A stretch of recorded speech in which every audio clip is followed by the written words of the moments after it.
Good evening, everyone. I will call this meeting of the Urbana City Council to order. Today is July 28, 2025, and the time is 7 p.m. Clerk, will you please call the roll? Councilmember Wu. Here. Councilmember Evans. Here. Councilmember Hersey. Here. Councilmember Colasetti. Here. Councilmember Bishop.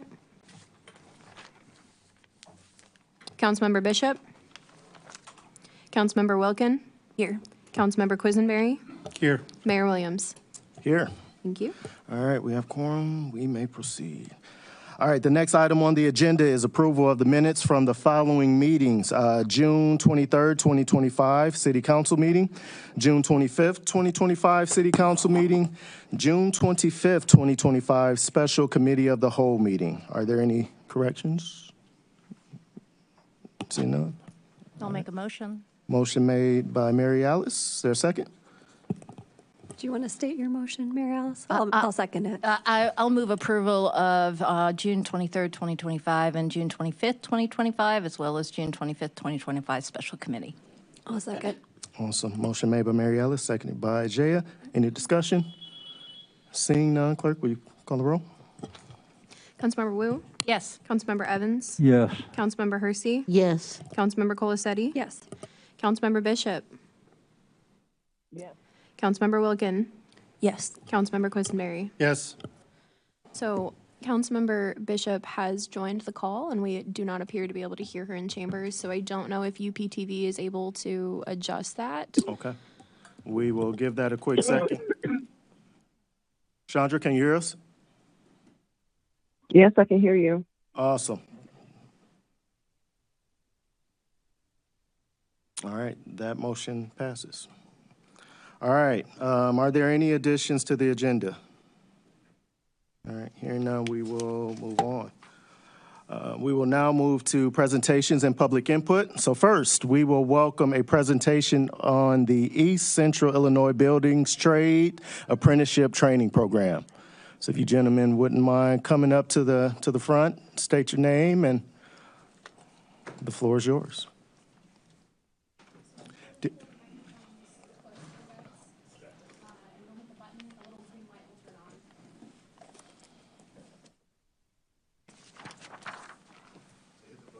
Mike? Yep.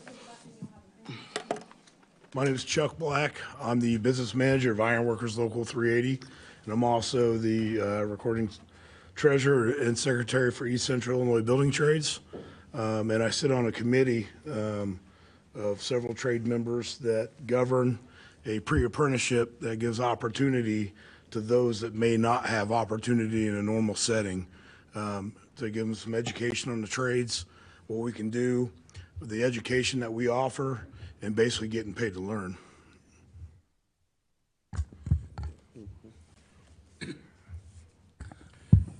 Justin McMullen. I am a union plumber pipe fitter. I'm also the coordinator for East Central Illinois Building and Construction Trades pre-apprenticeship. I teach the education part of the pre-apprenticeship. We put them through a vigorous 13 weeks, 16 hours a week. And at the end of it, we just presenting opportunities for the individuals who may not have had the opportunities to get into a construction trades program. So we're trying to open doors that have previously been closed to different members of the community. My name is Trayden Woods. I'm a sheet metal worker for the Smart Local 218, first year apprentice. I went through this program. It actually taught me a lot. Crazy enough, at the beginning of the year, I didn't even know what a sheet metal worker was. But yeah, they show us everything. They show us every trade. They expand our horizons. The best part about it, I would say, is it's not for a certain community. You know, we have different ages, different races, all the way up to 52, all the way down to 18. We've got men, women, and we all just come together as a community. And they take us on these trips. They give us hands-on experiences.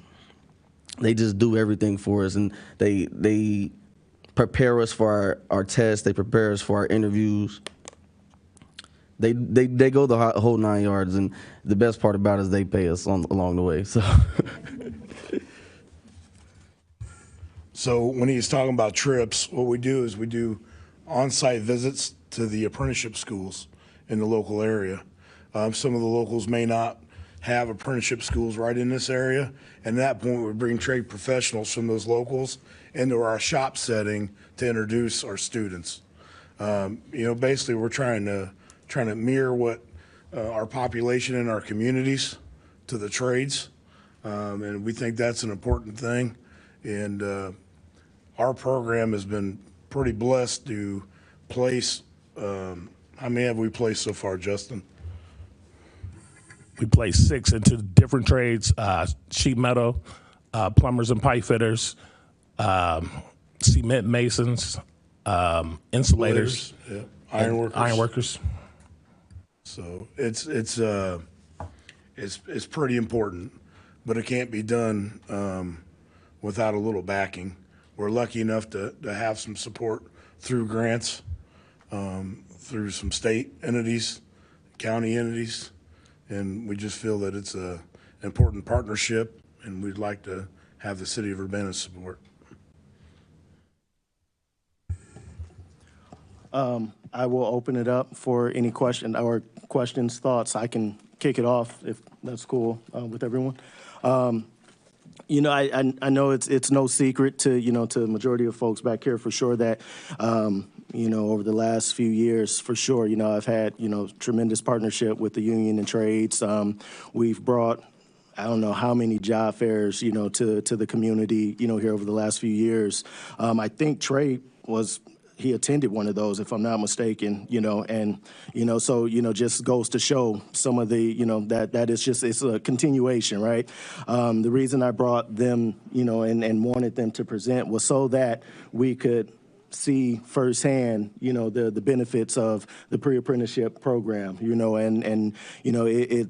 it started, as far as I'm concerned, it started with, a conversation and understand. I got the numbers from Matt Kelly, at a point in time, and he told me out of 400 something odd people that there was only 4 minority women applicants, that ended up actually having an opportunity. And that was just mind blowing to me. And I asked the question of why? Why is that the case?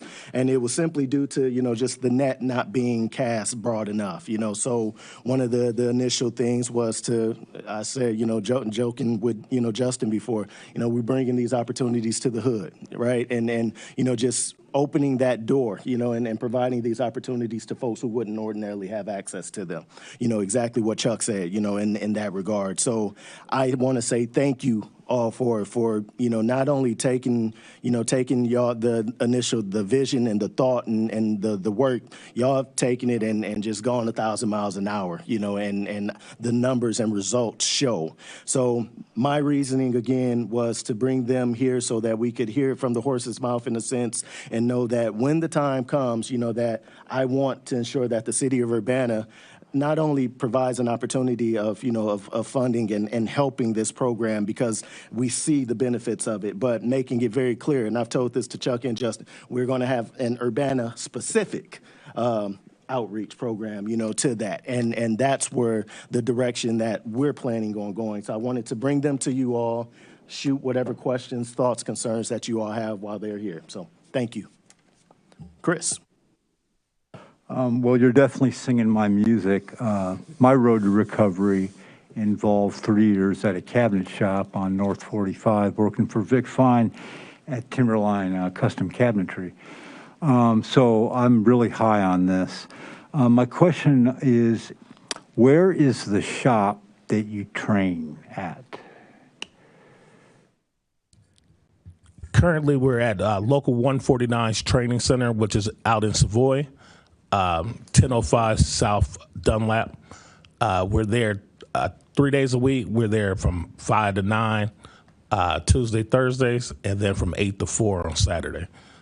So the reason why we're there, it's one of the bigger shops and they got the most amount of space, but also 149 doesn't do night school. And so the individuals that we bring in, they go to night school. And since 149's training center is available at night, that's one of the best options right now for us. Okay, great.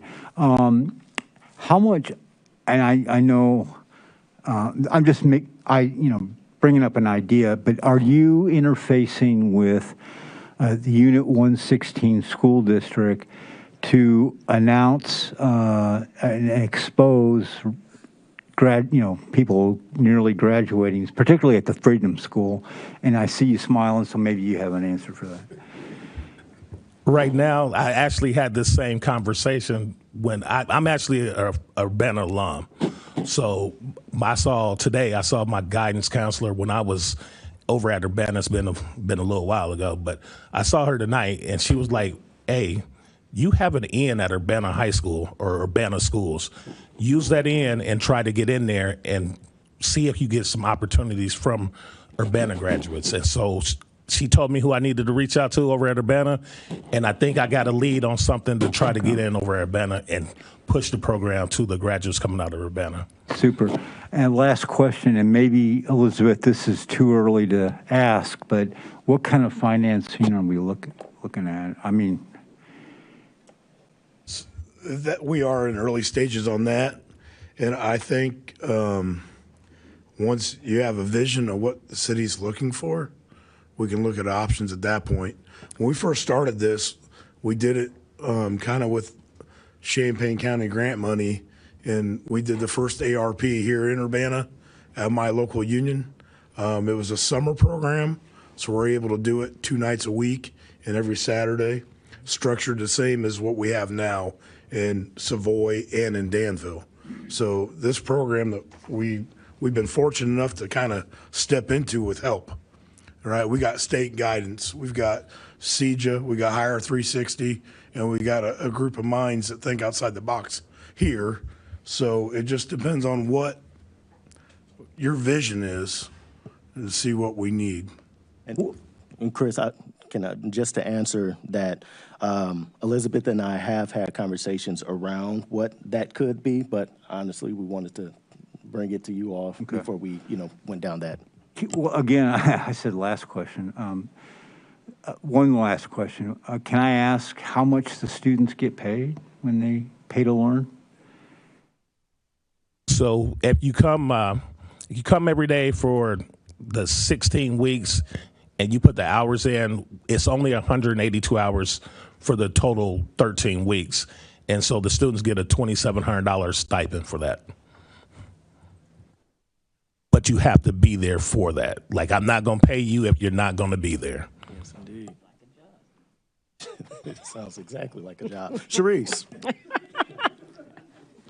How it ought to be.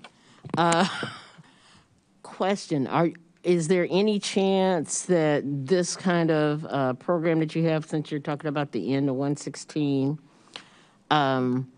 that this kind of program could be combined as a credential, some kind of credit, not just toward graduation, but toward getting work elsewhere during high school? In high school, I went to Urbana too, and I remember. I'm probably a little bit older than you. At Urbana, they used to have, like, for the certain, they had a beautician or not anesthetician, but, beauty consultant type of classes for girls during high school. And when they graduated from high school, they also got a cosmetology degree because they would test for all that. Is that something that you're ever thinking about? So through East Central Illinois Building Trades, we work with Parkland through the ECCA, and we have 2 cohorts of classes built of high school juniors and seniors that are dual credit. So when they come, they're getting high school credit, and they're also getting credit at Parkland College. That's not incorporated with this program, but they're getting similar instruction through Parkland, and they do the site visits. So that's another program, another option that's out there for students in this East Central Illinois. As far as what they receive when they graduate from us, he applied for the ironworkers, and You know, he went through the whole application process and presented his certificate of completion. Well, I can't speak for every trade, but that was worth extra credit in our application process. Okay. That's probably just another credential. So that credential could probably be used anywhere that's going to take these skill sets we're giving them. I can't guarantee that, but I know several trades, when they see that credential, they're going to get a little bit extra. Okay, So, thank you. Yep.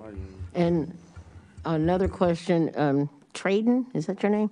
Oh, tell me something about your experience in doing this and how, In doing this, and yeah, how, and do you, or have you shared this information with any of your peers or anybody that, so it's crazy you just said that. I had a friend that just graduated the second cohort.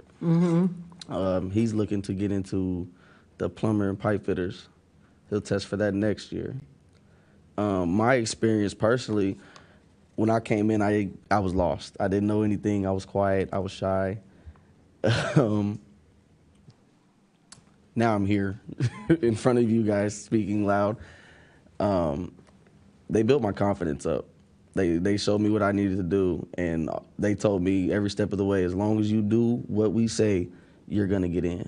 And I was the first one out of my class to make it into a union. that's excellent, And Justin? Okay, so it was Jackie Matthews that you talked to? Yes, it was. I literally just saw her probably about, I would say, 2 hours ago. When you said counselor, she's Yeah. mine too. So, but I just wanted to share that. Okay. Are there any Mary Ellis? Thank you. It sounds like a great program. I'm wondering, are you guys working with the RPC Workforce Development Group?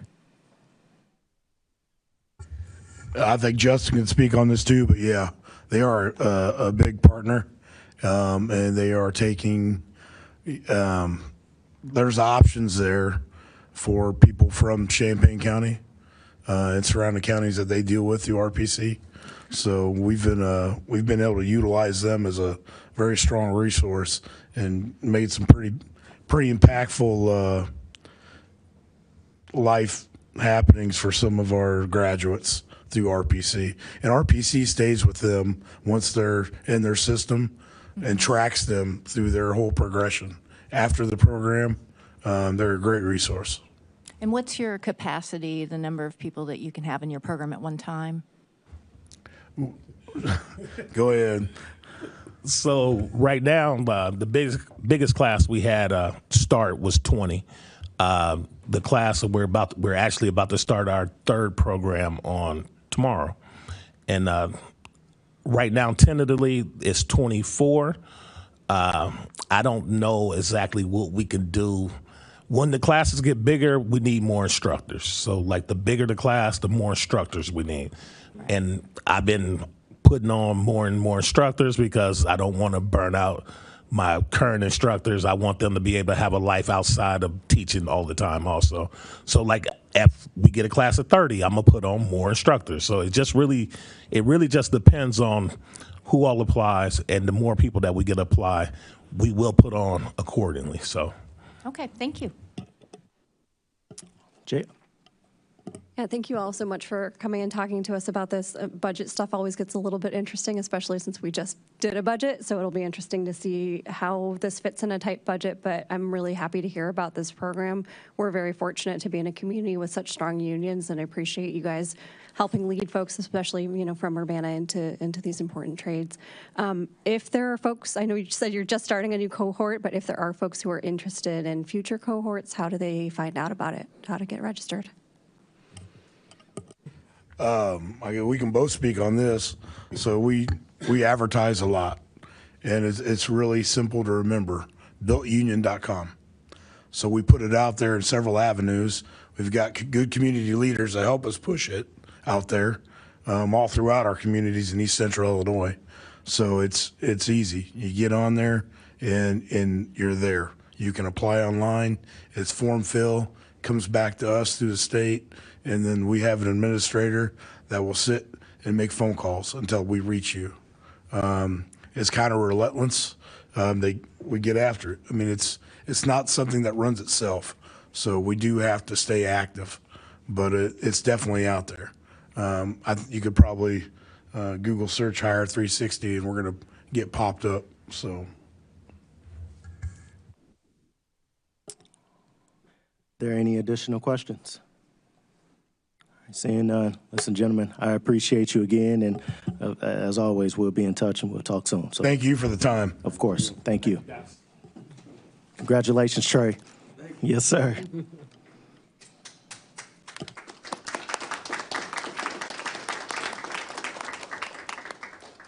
All right, next we will have a presentation on the Champaign County Redeploy Initiative.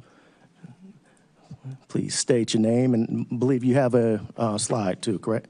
PowerPoint, all right.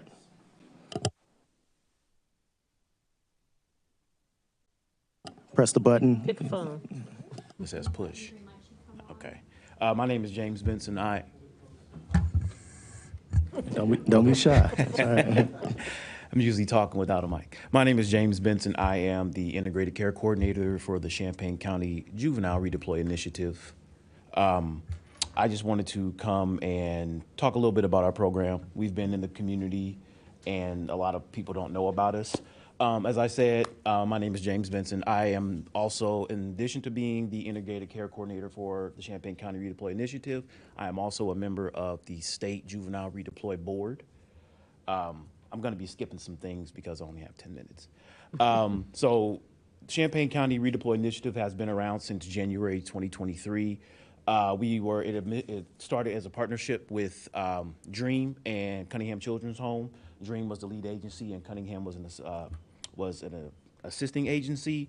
When fiscal year 25 started, Cunningham took over as the lead agency. Dream had to step back, and because they had some other things that were going on. Right now, we aim to serve 16 youth, and we are currently at 10. So our program consists of myself. I run the kind of the day-to-day things there at the Redeploy Initiative. We have a clinical case manager. She's part-time. In the mic. I'm sorry.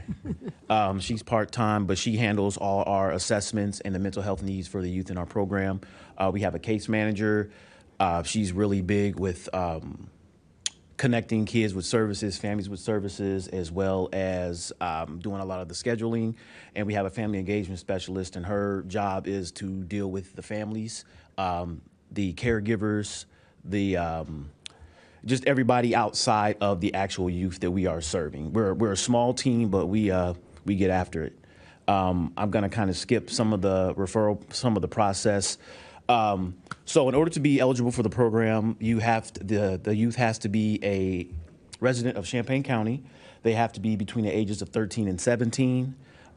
They have to be charged with a crime, and that crime has to be Illinois Department of Juvenile Justice eligible. They also have to take a assessment that's called, it used to be called the YAZI, but now it's called the Goals Assessment. This assessment measures it, instead of focusing on the criminogenic factors, it focuses on their strengths and their needs. We partner with court services.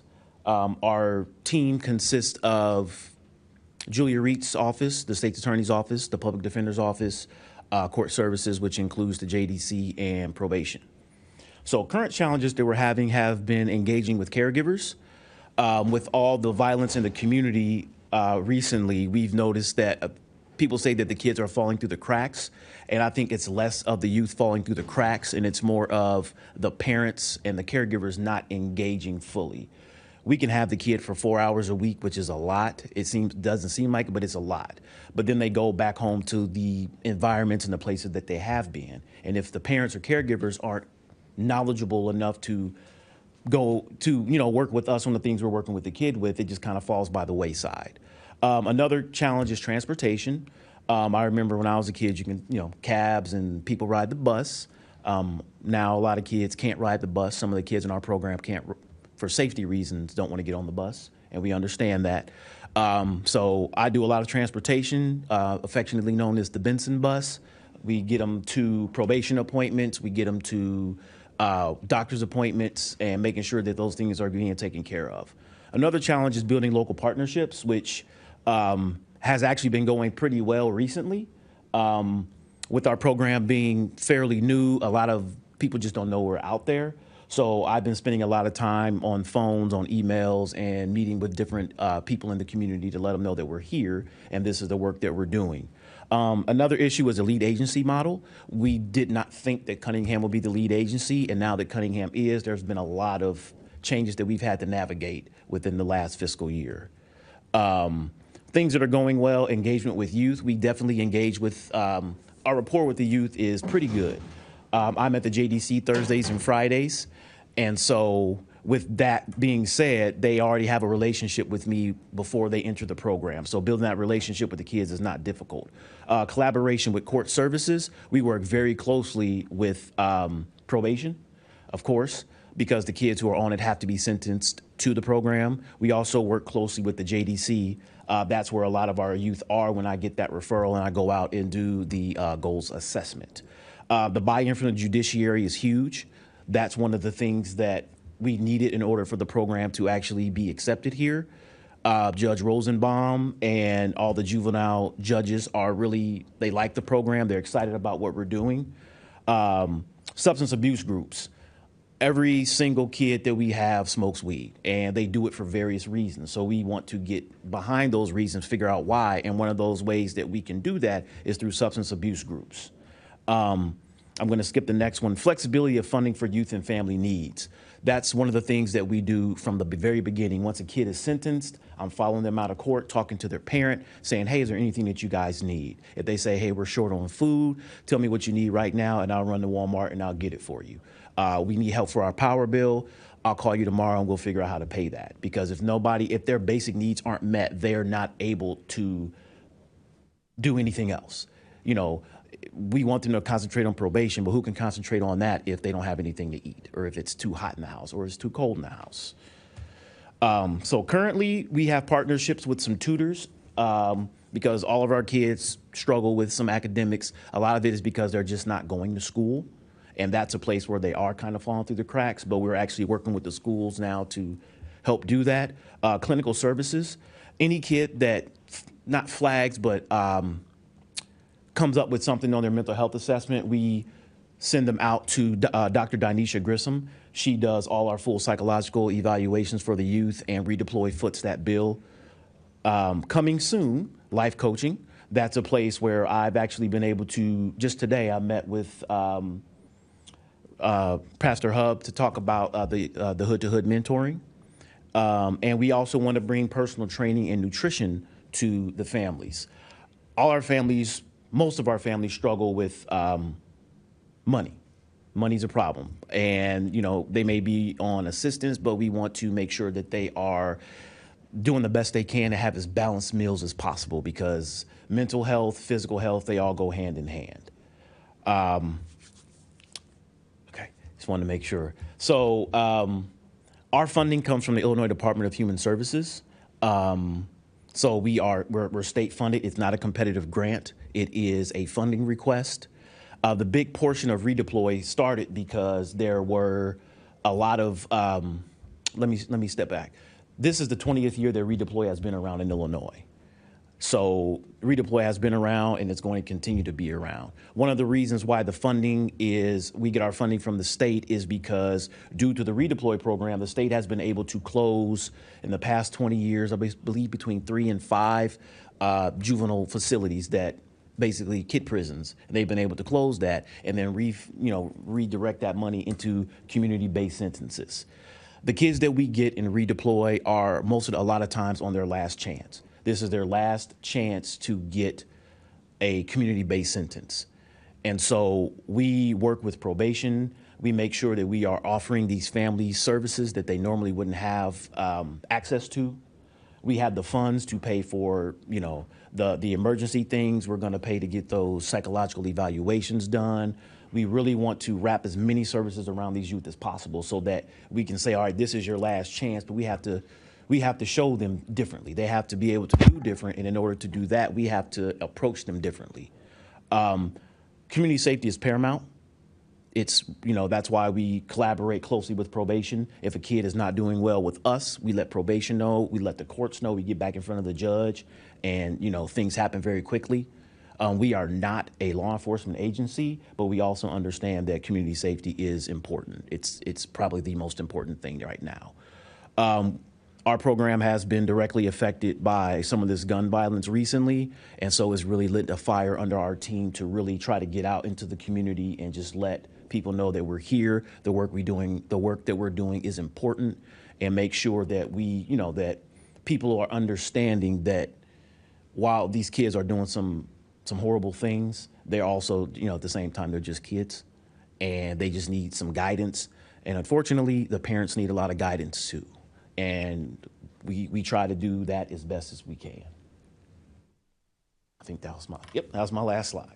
Awesome. You ran through that. You had 20 seconds to spare. Well, I want to say thank you for coming out and presenting. I wasn't sure if you'd be able to get that quick of a turnaround, but you executed well. James and I met probably about 10 years ago, almost 10 years ago now, with an initiative at that time, Dapper University, where we worked with at-risk youth, teaching them life skills, how to tie a tie, and prepping them for life and interviews and things like that nature.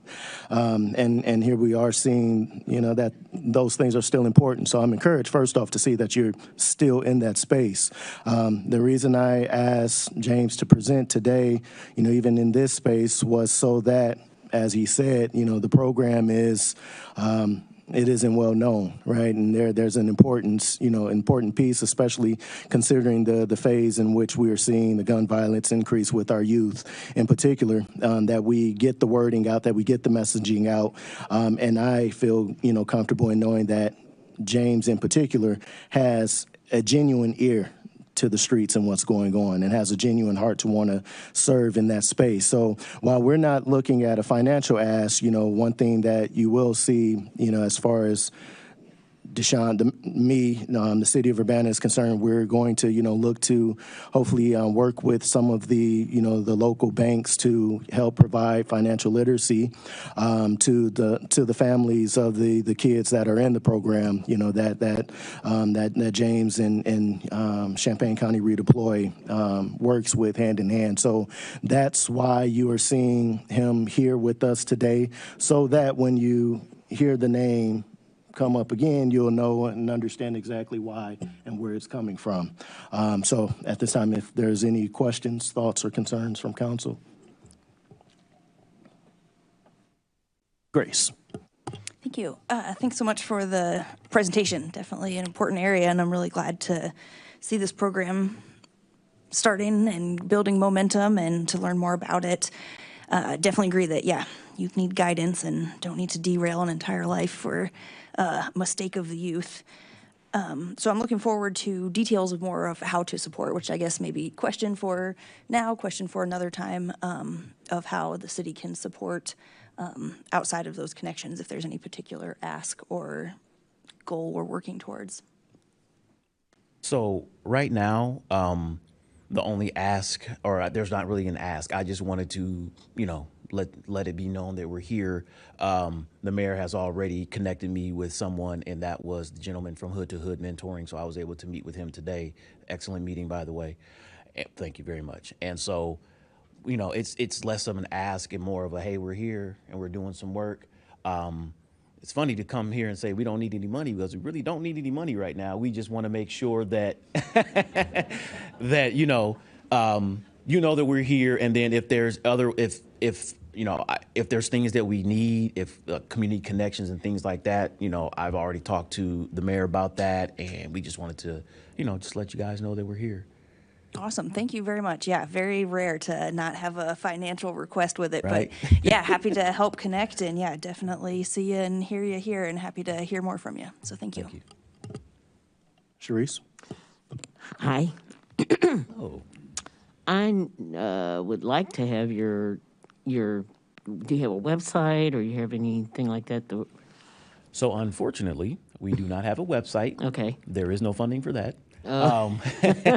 There's a small portion of redeploy on Cunningham Children's Home's website, but we currently don't have one of our own. We were thinking that if we could get a couple of our youth who are interested in that to have them create the website, but we're still working on that. And you guys have been around for how long? So this program we started in January of 2023. Okay. And so this would, FY26 will be our second full fiscal year that we've been in Champaign County. Okay, so you didn't work with Fresh Start or anything like that when it was? No, ma'am. Okay. I guess the other question, so when you work with these teens, you said this is like this is the last straw for them. This is the last that they'll be able to not have to go to prison or jail.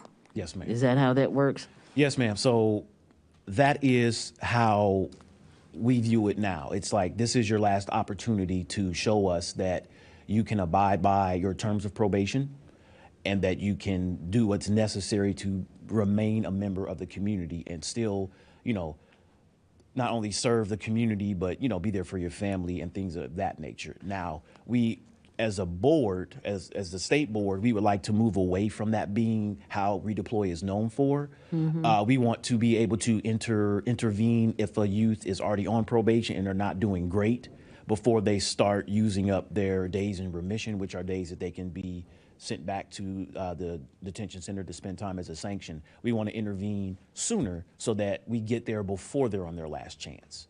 Because a lot of times when they're on their last chance, they are literally 30 days away from going, and we have to come in and incite and start so much change, and it has to be in such a small amount of time. It's difficult. It's not something we shy away from, but we also want to be able to give those services to kids and families who are not on their last chance, who could benefit from them. Okay, so I have one more question. Yes, ma'am.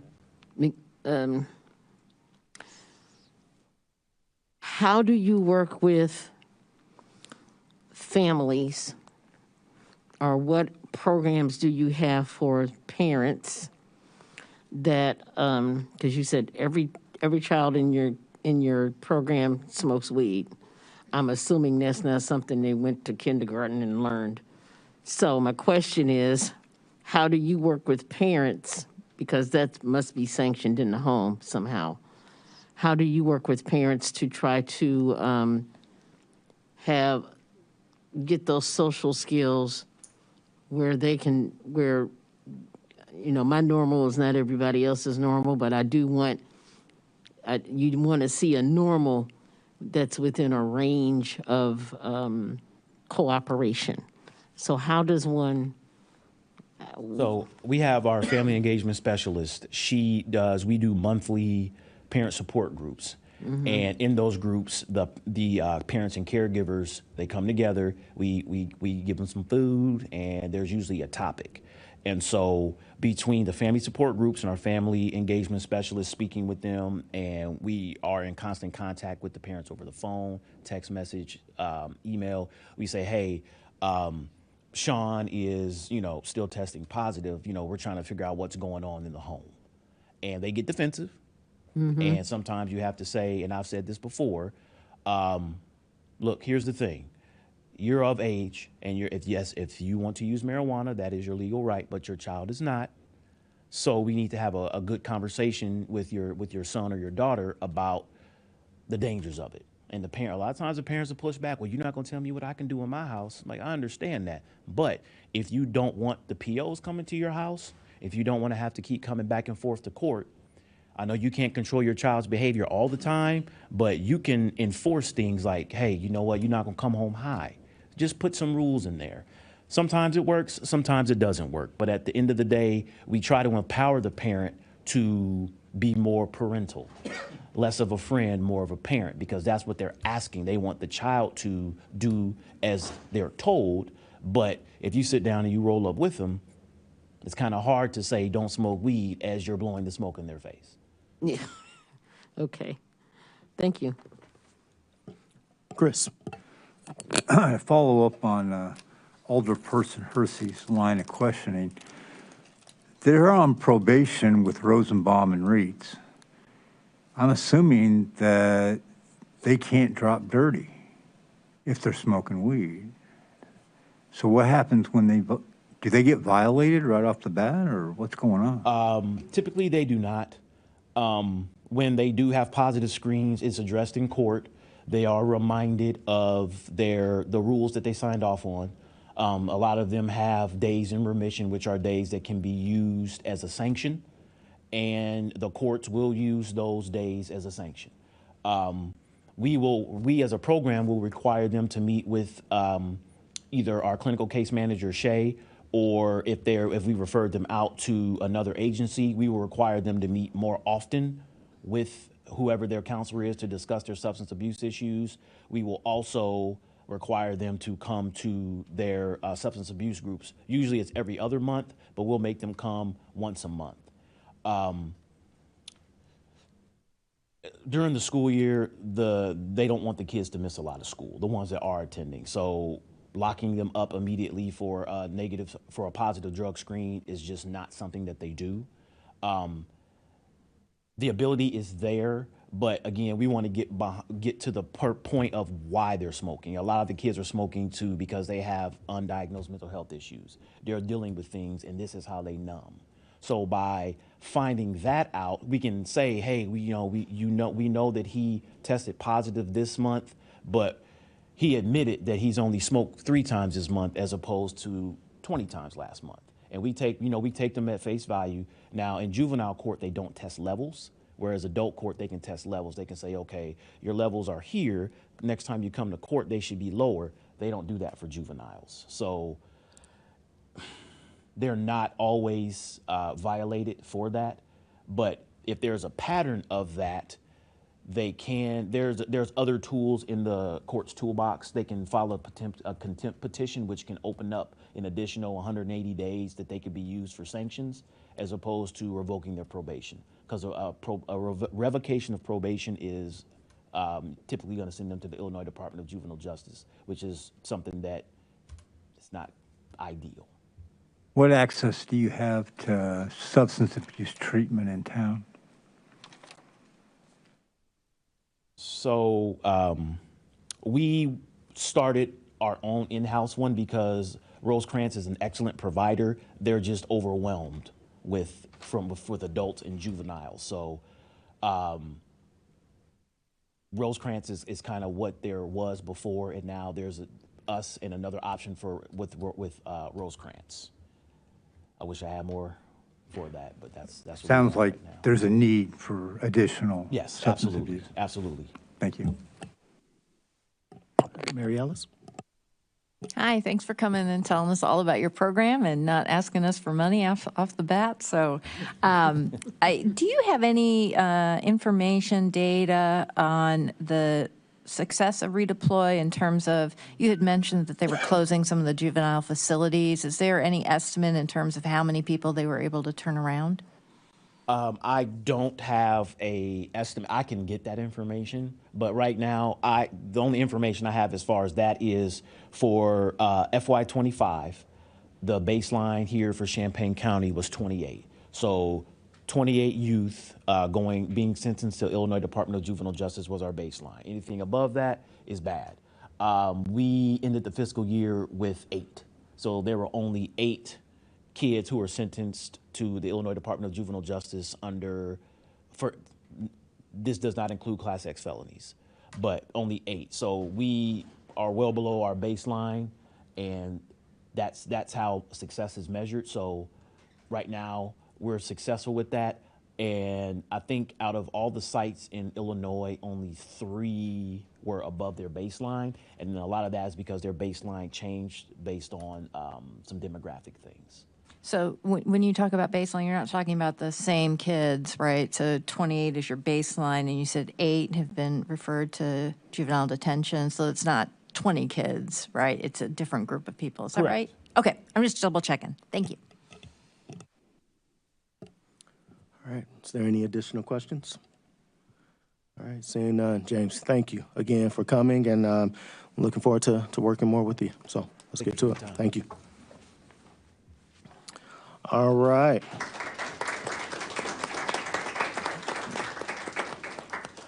All right, at this time, we'll open the floor for public input. If you wish to speak, please approach the microphone, state your name and city, and limit your comments to 5 minutes. The floor is yours. Are there any members of the public wishing to speak? All right. Good evening, council members. My name is Adani. I'm a homeowner in Champaign, but I'm here today with Curbanism Club. I think y'all know what I'm going to talk about. I'm here to advocate, let me start over. Curbanism Club is a group that advocates for more options for housing, transit, and fun. I'm here in support of Imagine Urbana because of its focus on increasing housing and transit options so that our community can grow. More neighbors means more people to share the property tax burden. And to be clear, this does include renters whose property taxes do get incorporated into their rent, which is something that I learned from Esther Pat. So anyone who says that students are not invested in this community are flat out incorrect. If we can build along transit lines, we can also save a lot of space that's taken up by cars. If we can focus and concentrate our building around the corridors where we already have bus service that goes towards the businesses that are waiting and expecting people to walk by them to end up there, it'll be easier to build and fit everyone in these spaces. Our current vacancy rates do not tell us if we have enough housing to grow. Vacancy rates do not indicate where those vacancies are or why those homes are vacant. Imagine Urbana directs the city to complete a comprehensive housing study, which would actually tell us our true housing needs. Preemptively rejecting new housing or a variety of housing means shutting the door and saying we do not want new neighbors. And I don't think that's the message that Urbana is trying to send. With university enrollment increasing and Illinois positioned as an island of refuge among our Midwestern states, our community is already growing and will continue to grow. If we are not able to plan effectively, we risk putting up the no vacancy sign. Please vote yes for Imagine Urbana and imagine a vibrant future for our growing community. Thank you so much.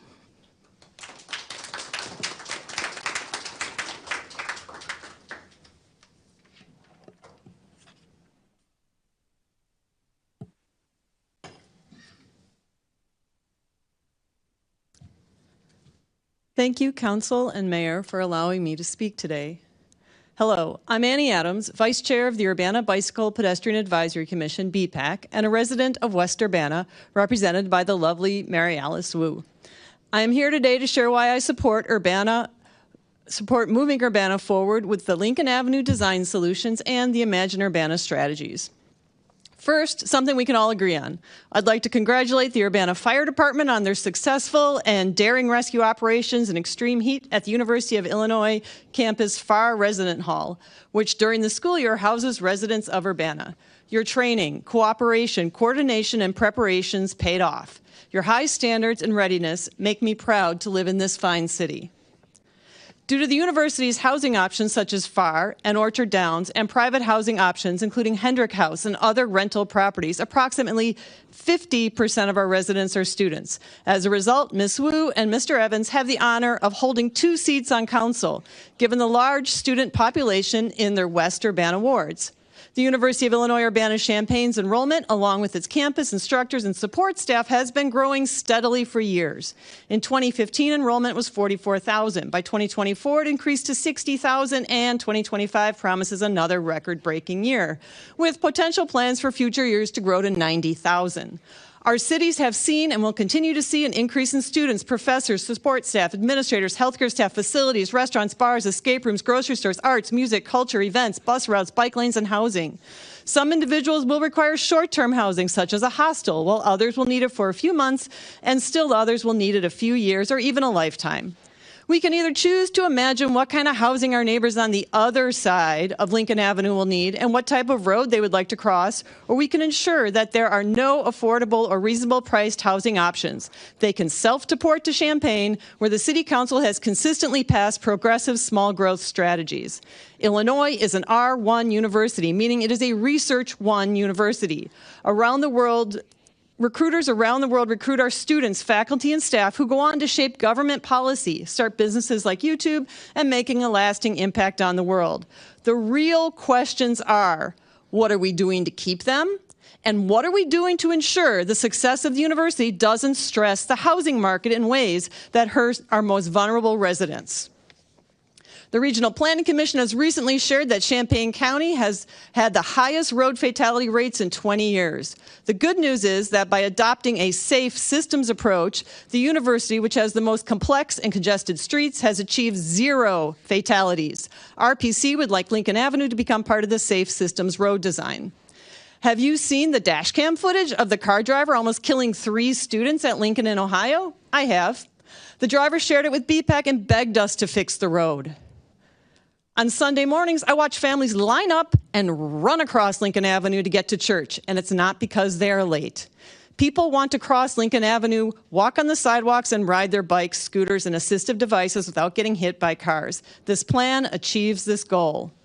I was lifting weights on my workout app with one of my favorite instructors, Tunde, and she said, "Nothing changes if nothing changes." My question to my neighbors is, where is the single-family housing? Why hasn't it been built? No one's stopping it. I hear so much about greedy developers eyeing our neighborhood. But why is no one rushing in to build our abundant vacant properties downtown, even when we have an RFP, which is a request for proposal, wide open? Why would they? We don't have a plan. Champaign does. If I were to invest millions, I would invest in areas where a clear strategy is in place. How old will you be in 20 years? What kind of housing will you need? Possibly a small condo and a cute 3-story apartment building that developers could never build today due to zoning restrictions, like where my neighbor, who's very much against this plan, lives. Why can we not build housing like hers for future neighbors? Great leaders don't think about what's best for one part of a community. They think about what's best for the collective whole. Diversity is our strength. Diversity of ages, races, sexual identities, incomes, backgrounds, cultures, transportation options, restaurants, and housing. Thank you.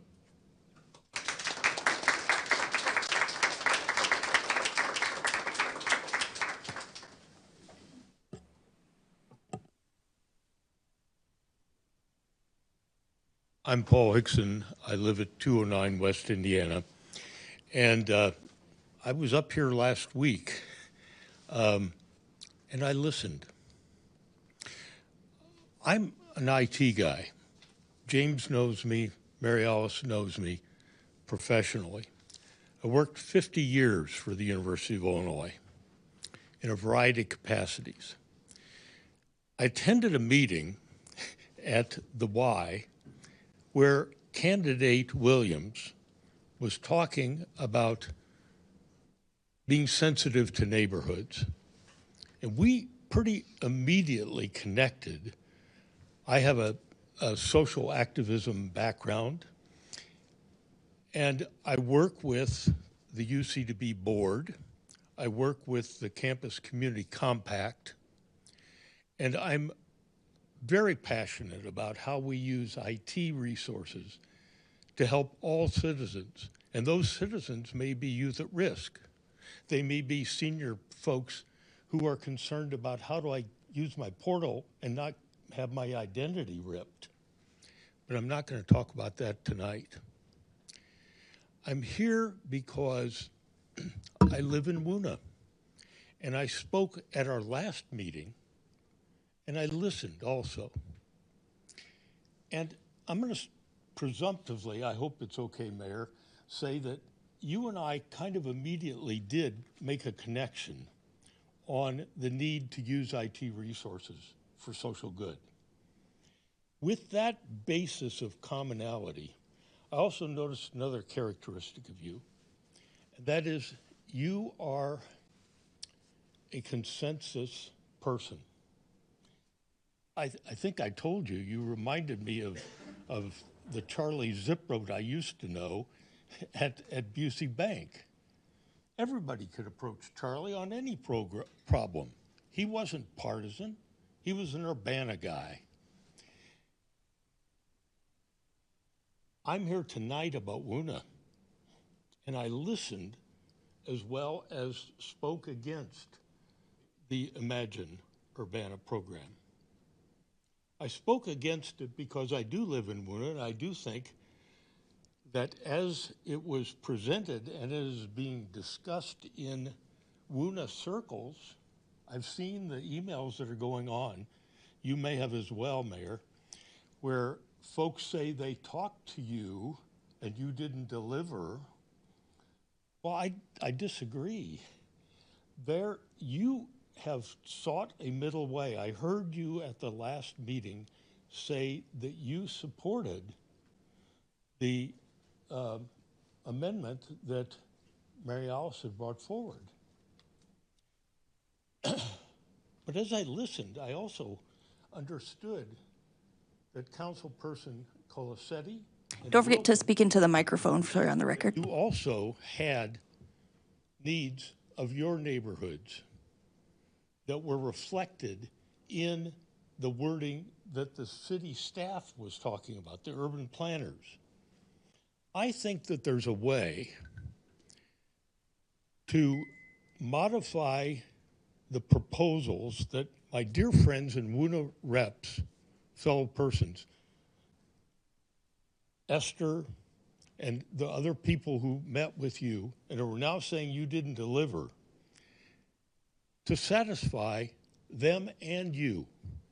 And that is a suggestion that and unfortunately my pad went to sleep here. I don't have the wording right in front of me.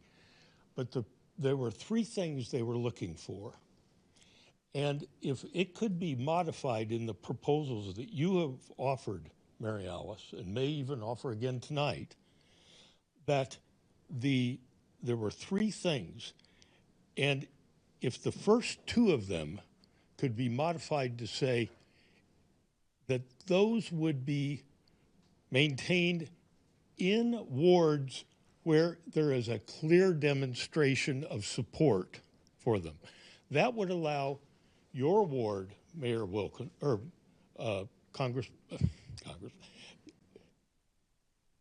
Mrs. Wilkin, and Colasetti, that your needs would be represented and that the needs of the folks in Woona would be represented. That's my suggestion. All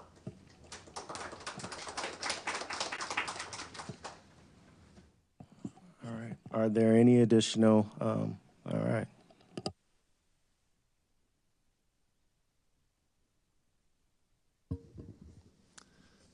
Good evening. My name is Ben Leroy, and I am a homeowner.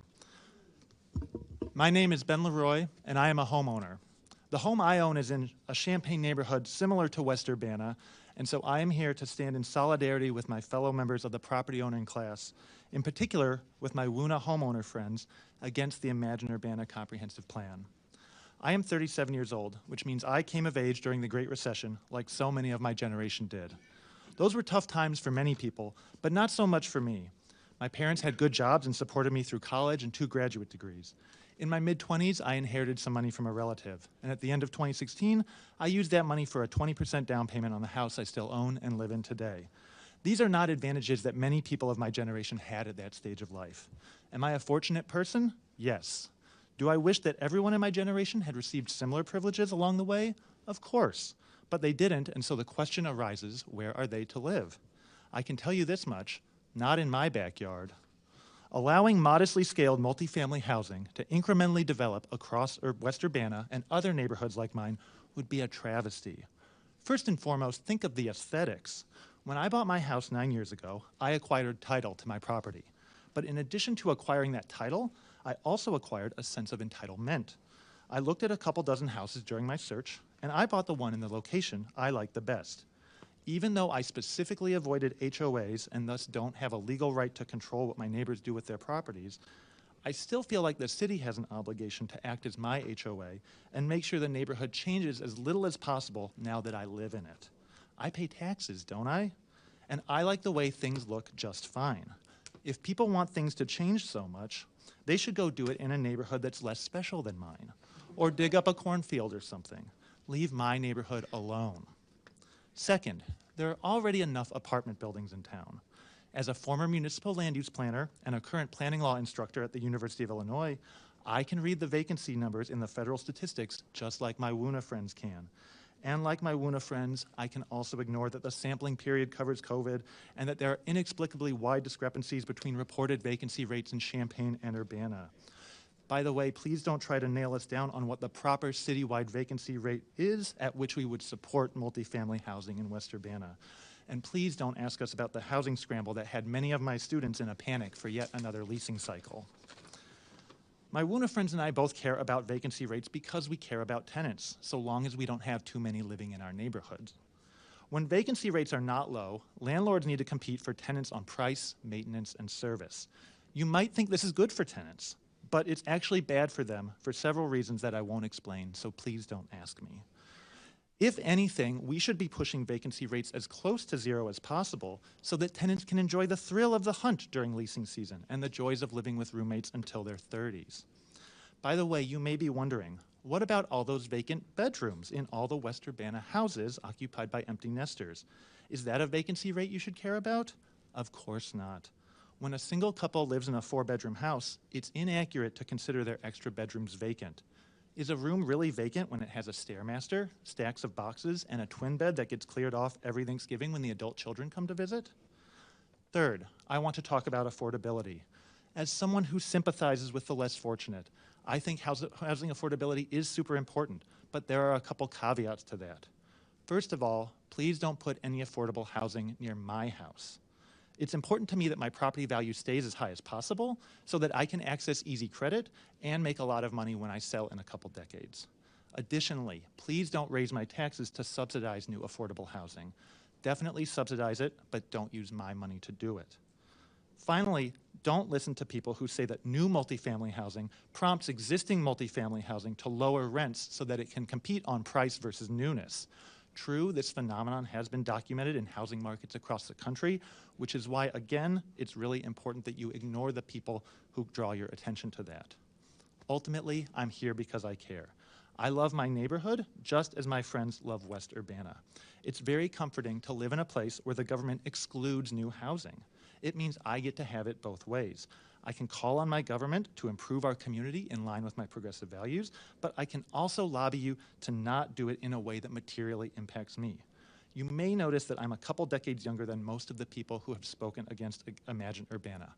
God willing, I'll still be here in 2055, manning the barricade against the type of housing and the type of people that belong in someone else's neighborhood.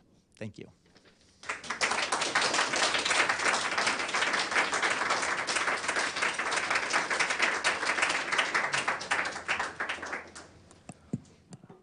All right, is there anyone else wishing to speak? Now that we can get rid of the sarcasm, my name is Michael Pleva. I've lived in Urbana, 708 West Iowa Street for over 50 years. And I'm a member of WUNA, and I'm proud of it. And that it is a neighborhood in which the neighborhood itself created the most diverse and welcoming neighborhood in our city. We have a neighborhood by its residents that received a national award. We're the only one of the best 10 neighborhoods to live in south of I-80. This was not done by city staff or our planning commission. It was done perhaps in opposition to them. The most, over my years living here, my greatest worry and the greatest problem that I have is not my neighbors, it's our planning commission. And the thing that disappoints me so much in this entire process with Imagine Urbana is that you have before you hundreds of people in opposition to the way the planning commission presented this material. We asked for maps. Maps are not given. We ask for data. Data are not given. We make suggestions. We are ignored. Our planning commission has a level of condescension that is beyond belief. It is, you have the opportunity to either maintain a city that is going to go forward or become under the boot of absentee landlords and developers. What makes me most disappointed is the fact that the City Council does not seem to care about the presentation given to you by your constituency. Look at the number in the public record of people with real concerns about their city. Not sarcastic stupidity, but real concerns about how you maintain the city. I think what makes me most disturbed is that when the Planning Commission was being developed, especially in the Imagine Urbana plans in the last administration, who is appointed to be a leader in the area? Well, it was the former CEO of Fox Development Corporation. That should tell you something. I mean, we've got the Fox taking care of the hen house. This is not the way to go. Why does a developer, a person with a CEO with a developer background have more impact upon you than your constituencies? Please listen to the people. We're not against change.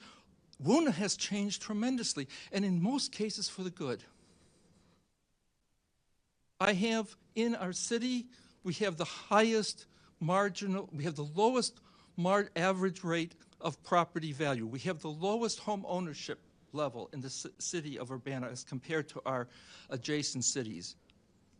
We have the highest vacancy rate compared to the vacancies, double the state average, and we have the highest median property taxes. This should tell you something.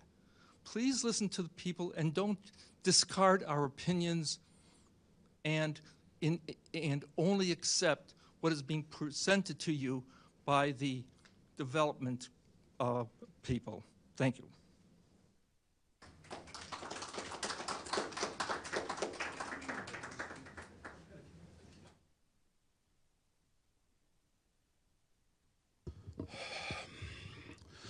Hi, I'm Stephen McGuire. I live in Urbana. I'm not sure if I'm in the Woona neighborhood.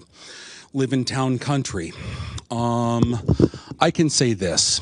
I don't have a rich, fancy home in Urbana.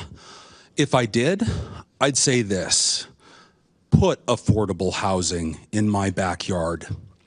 There is always a dynamic in certain city council meetings where people say, I want affordable housing, but not in my backyard. You either want it or you don't, because it's never the case that when city council proposes affordable housing, the people whose backyard it's going to be in go, yes, please do, or don't show up to city council meetings. I only came here accidentally, seeing the room packed, and was disgusted by some of the things I heard. Then there's another dynamic that frequently in these kinds of meetings, there are dog whistles about the kind of people that live in affordable housing. I live in town country. It doesn't matter your income, it matters what kind of person you are. And if you're so concerned about your neighbors also being rich, you're not a Christian. Plain simple. Jesus said to the rich young ruler, give all your possessions and sell them to the poor. I don't hold that high a standard. But if you're the kind of person who says that, you don't want the kind of people living in affordable housing to be near your neighborhood, or you don't want affordable housing built near you. Not that you're going to live in it, of course, but, apparently housing being more affordable means that people who can afford it are more dangerous. Then you're disgusting. Just plain simple. And about the feelings of townspeople voicing to you, you've got to get done what you've got to get done. You know, normally I'm for listening to the public, but honestly, when the public has conflicted values, you've got to choose yours. Thank you.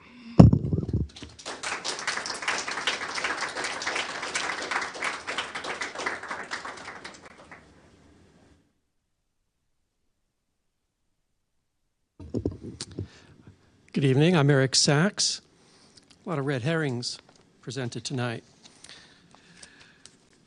The historic neighborhoods of Urbana, including West Urbana, East Urbana, the Dr. Ellis subdivision, are under tremendous pressure from developers. It's not a new problem, but we're at a crux here, right? This comprehensive plan, if it goes forward with the current language, will undoubtedly enable much greater development in these older neighborhoods. And these older, Urbana as a whole only has 30% of its housing stock as owner occupied. 60 or more percent, more than 60% is rental. So we're at a crossroads. Are we going to lose the last owner occupied houses in these historic neighborhoods? How this plan goes will determine that over time, right? It'll be incremental if it goes forward as planned, maybe 10 years, maybe 15, but you'll lose it all. Why? Because those are the least expensive houses in Urbana for the most part. They're close to the university and other major employers. And so those are the most valuable houses for a developer to snatch up because it's inexpensive and then to build on. But what are we losing if we do that?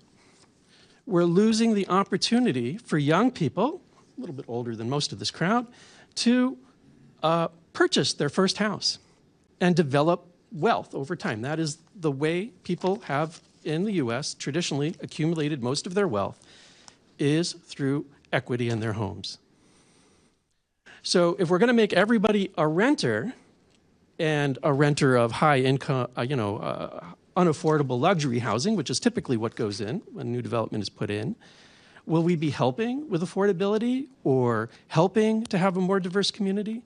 I ask you to go and look at West Urbana and say, is this not the most diverse community in terms of housing options in all of Urbana? Certainly is. So we need to protect these historic neighborhoods, not just West Urbana, but all of them, and give an opportunity for people to actually own a home and live by students and live by other renters and have this really diverse, amazing community. And I hope that's what you'll do tonight. Thank you.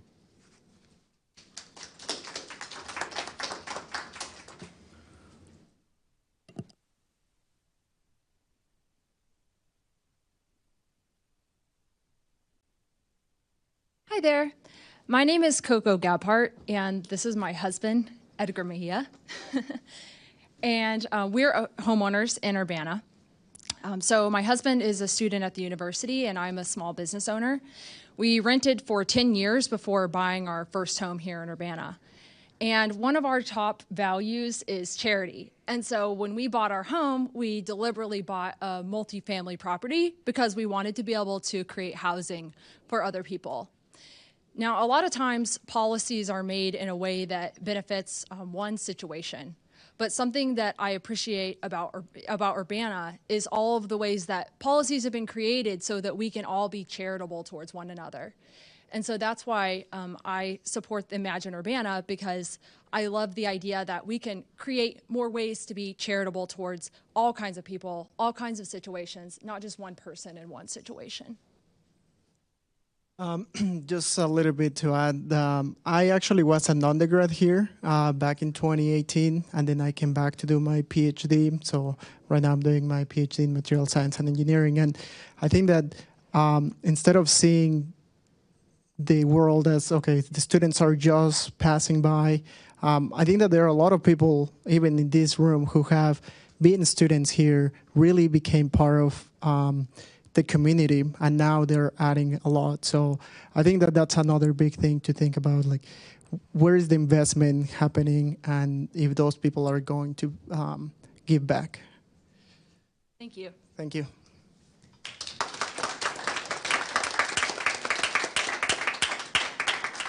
Are there any other members of the public that'd like to speak?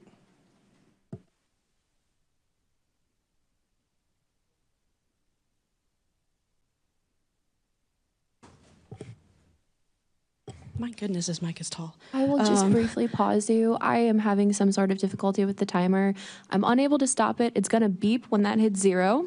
I do have a timer pulled up on my phone, and I will hold up like one finger when you have 1 minute left. But I apologize that I don't have a better solution in the interim. So there's like another 16 seconds, and it's going to beep.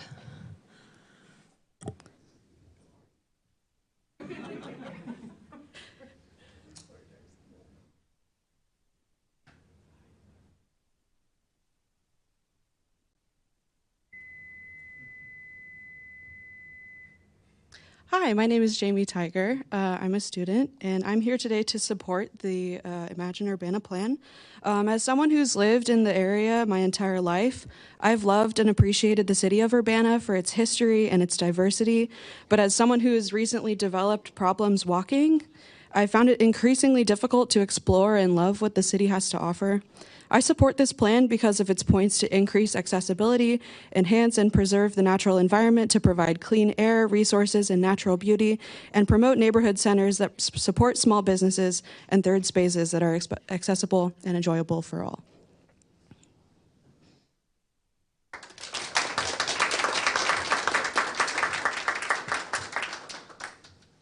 Are there any other members of the public that would like to speak?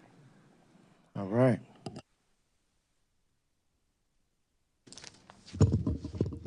All right, mic check. Okay, cool. I wrote something down this time. I was here last week, I was here the week before that, and I'm here on behalf of housing in the Urbana community. We got to get this comprehensive plan done. We got to get Lincoln Avenue done, which is not housing, but it's also something that I like. So let's just dive right into it. I'm going to read off the script this time, so a little less from the heart, but that's okay. I still wrote this. I'm here again tonight to speak in support of the Comprehensive Plan Lincoln Avenue Corridor Study. I may be just a student, but I really do love this community, and I want to see it grow more vibrant, affordable, and a place that everyone can live in the coming decades, which these items help the town to do. I know there's some heated opinions and skepticism about the plan from residents, from council members over the comprehensive plan specifically, but I think I can convince you that this is a net positive for us, and not even a net positive. There are trade-offs here. There are things that we'll have to negotiate, but we can do this in a civil manner. We can do it democratically, and it's going to be awesome. If we execute it right, we can have this comprehensive plan lay out a vision for Urbana that really is for everyone, that everyone can benefit from, but let me walk you through it. By the way, I mentioned I'm a student, and I know that a lot of people have opinions about students, and I just want to say very quickly, students are not liabilities. They are also not consumers that are just here to run the Taco Bell and pay property taxes. They are assets that we need to be investing in. We need to make this town affordable and welcoming to them, or we're risking the best talent that we could get in the state of Illinois walking right out the door. So let me just get that out of the way. First, I want to address some concerns made by council last time regarding amendments to protect predominantly single-family neighborhoods. From what I understand, WUNA would like the plan to not recommend townhomes and small apartments in the N1 place type. Ignoring the fact that legalizing these housing types would go a long way to diversify the housing stock and create more affordability in the community, I can't help but notice that West Urbana already has some townhomes and small apartments. This is not like new information. Now, I do understand WUNA's concern. Let's be real. I know that change is scary, and they have mentioned that WUNA has changed in the past, and it will change again in the future. And I feel that their concern is that maybe their voices aren't being heard enough. I've heard a lot of concerns that, you know, the plan was not presented in a way that was navigable, and I agree with that. That website is horrible, and it is not a fun plan to document, but I disagree that there were not maps provided. There are maps there, there's graphs, there's data. There's been a lot of time and effort put into this plan. If we need to like bind it up into like a leather-bound book and distribute it to all the members of the community, if that's what it takes for the plan to pass, which, by the way, let's pass it tonight, but just so we're at it, we can raise a little revenue that way. It'd be a good thing to do to get the word out. Anyway, let me get back to the script. So, yeah. I understand the idea that rapacious developers are going to come in, they're going to make only luxury high-rises, but let me be really clear here, and this is something that is public information. The plan does not condone luxury high-rises being built in West Urbana or in any N1 place type. This is a very modest proposal.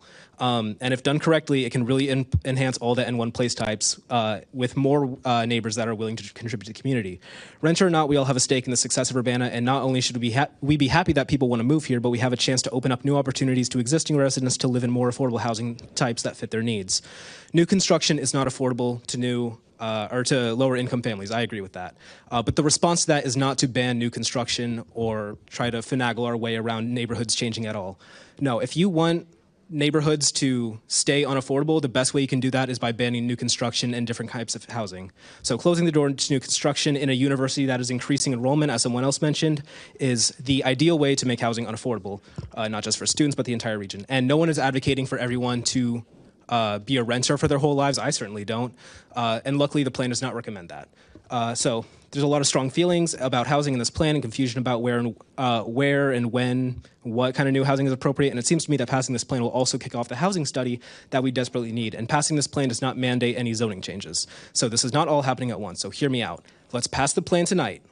I think that enough work has been done in terms of outreach, in terms of research, in terms of delivery on the plan, and its recommendations are largely representative of the community, regardless of what some more outspoken critics might be saying tonight. There's been a lot of work put into this. I think it's a good plan. Let's pass it tonight. Then let's get that housing study going. We can get more information on housing needs in Urbana. We can understand the vacancy rate. We can understand affordability, and it'll be all good. Once we have that in front of us, we can start making zoning changes that are official, because again, this plan does not put anything concretely on the board. We need more information, but a good first step is going to be passing this plan, getting those ideas out here so that we can actually have these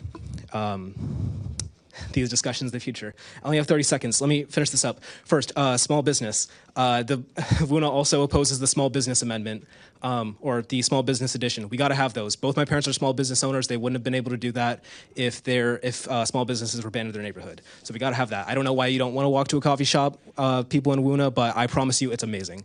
And I'll end just by saying this is a very modest plan. It's the next best step forward to a better Urbana. It's only an advisory document, and we'll have plenty more fights. I'll be there, you'll be there, WUNA will be there, and we're still going to brawl it out. So thank you. Please pass the plan, and also Lincoln Avenue corridor.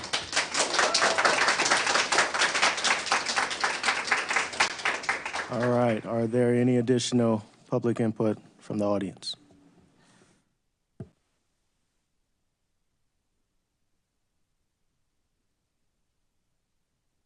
Hello. Hi. I'll try to make this short, but my name is Myra Stevens, and I'm here in support of the Imagine Urbana plan, as well as the Lincoln Avenue corridor study, but I'll probably be speaking more towards Imagine Urbana tonight. But I just want to start off by saying that I'm a long-term resident of Urbana. I've lived here for 21 years.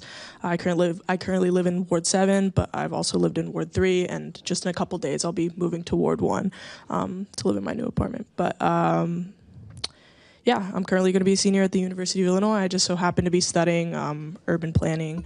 So yeah, I feel like my perspective today is pretty, I guess, unique. But yeah, I have a lot of friends who have already spoken or will speak to more of the planning side of why we should be supporting this plan.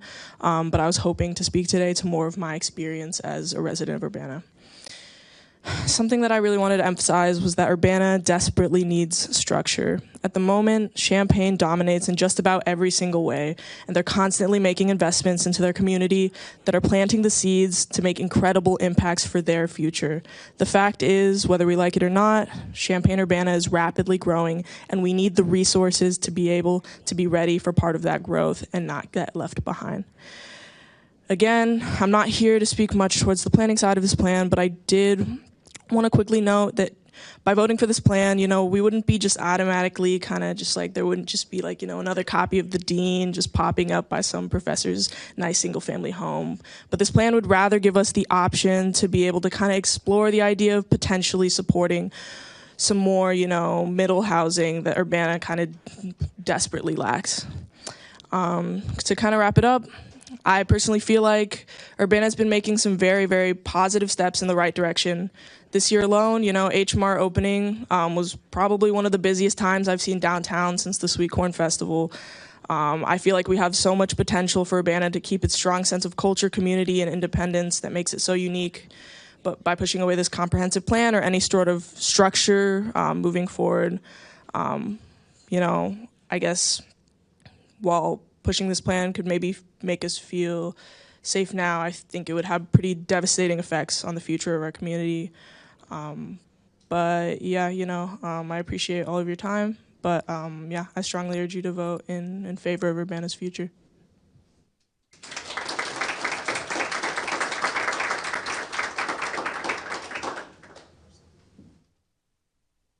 Hi, my name's David Huber. I'm a resident of Urbana. I spoke last week. Still support the sentiment I shared. Specific points. that were raised in conversation over the last couple of weeks. So we want to stick it to developers for building luxury housing. Well, who really is harmed in that? I build housing, I'm not going to be harmed. I own real estate, I'm mobile, I'm flexible, I can go to the next place that, permits investment. Let's be careful to not hate the baker and forego bread, because it's not going to be those people who are harmed by not building housing. Second, expensive housing. New housing is going to be too expensive. I build and I own housing that would be considered expensive. I have the great luxury here in that my tenants contribute a lot to our community. They work for our hospitals, they work for our university. We in our community pay people six-figure salaries. We pay them high salaries. Why don't we want them to live in our city? Why don't we want them to live next to or across the street, in the case of one of my tenants, deliver their child, to be in the room, come in after they've delivered the child. This is what we want. Our city pays high salaries to our police, to our fire, other people. Why don't we want them here? Let's give them the housing. And you know what? When we build that housing for them, they're not taking the housing that is for people of lower income, that, without that newer housing, they're going to be living in. Vacancy. I'm confused why that is such a bad thing. I can speak from experience. Banks don't allow me to underwrite a loan with 100% occupancy. They usually require me to do 1 month out of every 12 months, a year of vacancy, meaning that's unrealistic to assume 100% vacancy. So, that's like 8 point something vacancy, et cetera. That's kind of part of the system in a way. Is regarding like just complaint about vacant houses. Well, I've complained, people who work for the city, they know that I complain often about vacant houses, but I also buy those vacant houses, and they often need to be redeveloped because they're so far gone that, there's no bringing them back. So we need a plan for development because many of these vacant houses just cannot be brought back to life. And if they can, as so many people in Woona would like to see some of these boarding houses be reconverted back into single families, well, those are also not going to be affordable to people. The amount of investment, it may not be new, but the investment to bring back these old houses to modern single family use is really going to be outside the budgets of most people's. Anyways, to close, something that's really come into focus tonight in this meeting, which is really great, is that I've lived here for 7 years and I've wondered just these people keep coming back from Woona, it's like the same thing. And it's like, I talk to people and they're like, they've been doing this for 20, 30 years. And I just think, well, why hasn't it worked? They keep saying the same thing and the city council keeps kind of doing the same thing. And, they come tonight and they say, like, we own you, Mr. Mayor, you told us, it's like, it's not working. And what tonight has shown is that there is a large cohort of optimistic people, mostly young, and they are outside of this binary of homeowners versus renter.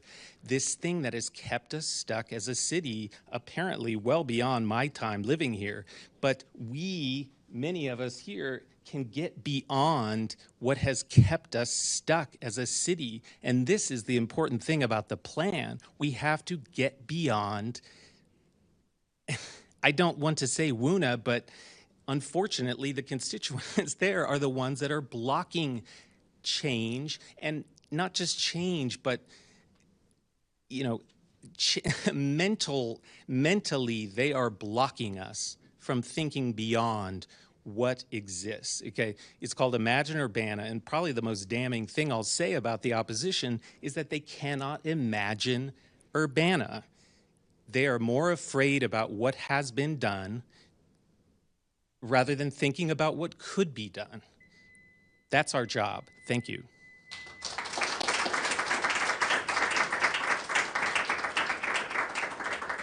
All right. Are there any additional members of the public present?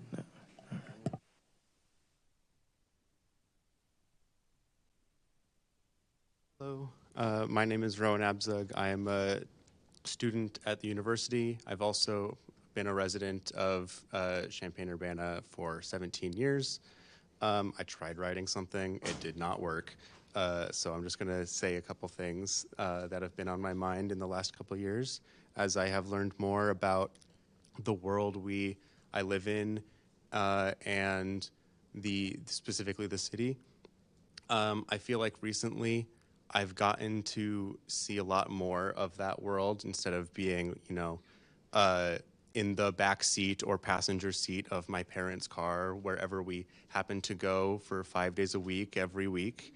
I've had a lot more chance to explore, and I've gotten to see a lot of things that I think are really cool in this city, and I wish that people got to see those things more. And the advocacy for walkability that is shown in the comprehensive plan would allow that. It reduces those barriers for everyone, and it helps balance that scale that allows everyone to be a part of the community we are trying to build. I think that the studies that we are putting in place for housing and, I actually did write this part down. Let's see here.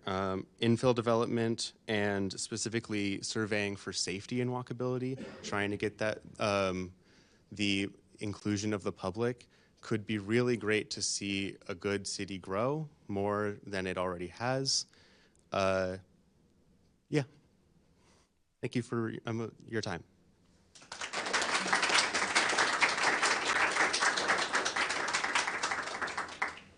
All right.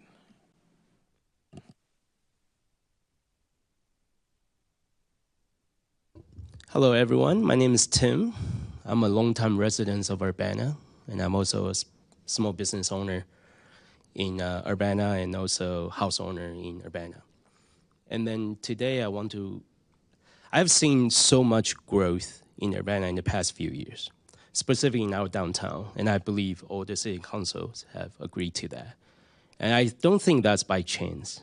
I think there is a momentum, and that momentum inspires more to make things happen. And my question is that momentum, can that momentum continue with our current population? We have all these new businesses, but can we sustain them with our current populations? That's for one. And second is, as we all know, our property taxes keep increasing every year. Is that sustainable, or is that killing the opportunities for more people that want to move in our town? And so with that, I would say, today I heard a gentleman say, listen to the people. And I think this year is an interesting year, and we're at this crossroad where a lot of young people wants to participate and contribute to our great city in every avenue, and especially in city planning, I think. And so I would say, from what I observe, and I think this is a great news, which is, can we give them the power, democratize the ability to become a developer? And I heard one of the gentlemen say that, they are afraid of developer coming and snatch up all the properties and develop bigger buildings. I want to provide a solution for that. How about we give powers to every single homeowners in Urbana and their backyard, I'll just say that, ability for single-family housing zoning, that they could build a cottage, right, for their in-laws, for their parents. We could build a better community that way, that we have people that we know that can stay, with us. It's just an infill in those units that can dramatically create the density and the opportunities. And with more supplies, potentially we could decrease the property tax.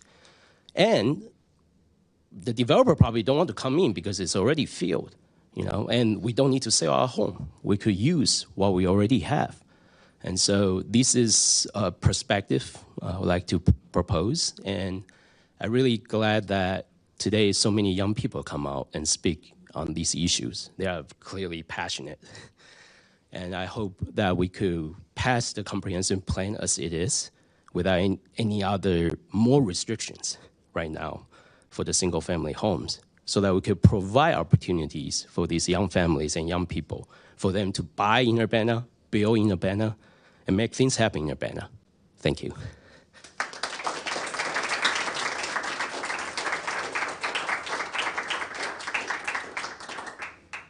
All right. I will start to read the public input emails. I'm just hesitant. All right, we're going for it. All right. Honorable members of Urbana City Council, please do not pass the Lincoln Avenue corridor study in its present form. If you do pass this plan as submitted, for your consideration on July 21st, 2025, please put a restriction on its implementation to require that all physical changes to any of the intersections included in the plans first be made using temporary traffic control measures such as removable curbs, bollards, and other non-permanent devices. No matter how confident the traffic engineers who designed the plan may be, there will surely be unanticipated responses by pedestrians, cyclists, and motorists to the proposed changes.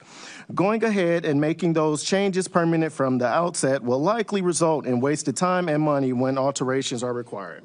I reviewed the Lincoln Avenue corridor study as it was made available online in May of this year and wrote to J.D. McClanahan regarding several aspects that concern me. I received a prompt, thorough, and courteous reply, which I very much appreciated. However, reviewing the version of this study that is in the packet of the City Council agenda for the 21st of July, 2025, my concerns remain. One, the traffic study that was done confined itself to Lincoln and Busey Avenue with no consideration of Orchard Street or Kohler Ave. Thus, the bulk of the area that is likely to feel impacts of the proposed changes has not been studied, and you have no baseline of assessing the impact from whatever changes are made. Please commission a thorough study of traffic patterns in the adjacent neighborhood before proceeding with this plan. This study should be done while students at the University of Illinois are in town for obvious reasons. Number two, no mention is made in the plan of the current conditions of the street in the residential neighborhood to the east of Lincoln Avenue. Rerouting traffic from Lincoln through this neighborhood will undoubtedly accelerate the deterioration of these streets, some of which are already in poor conditions. Is the city of Urbana prepared to deal with this issue? Also, increased traffic at the smaller intersections will likely lead to complications for people moving through those intersections, which may require effectively enlarging the intersections by restricting street parking close to those intersections. Has the city considered the ramifications of such changes? As you debate and discuss the Lincoln Ave corridor study, I hope you will heed the one admonition that we would all do well and keep in mind anytime we get behind the wheel of a car. Side a bicycle or stroll across an intersection, proceed with caution. Louise Bergen. Next, please read this message out loud as public input. Dear City Council members and Mayor Williams, I am appalled at the lack of rigor in the appointment of Darius White for city administrator. This individual had not been discussed until the News Gazette article indicating he was to be appointed was published, merely 4 days ahead of the vote. No local, regional, or national search was conducted, and there has been no mention of his credentials or work experience. How many people has he managed?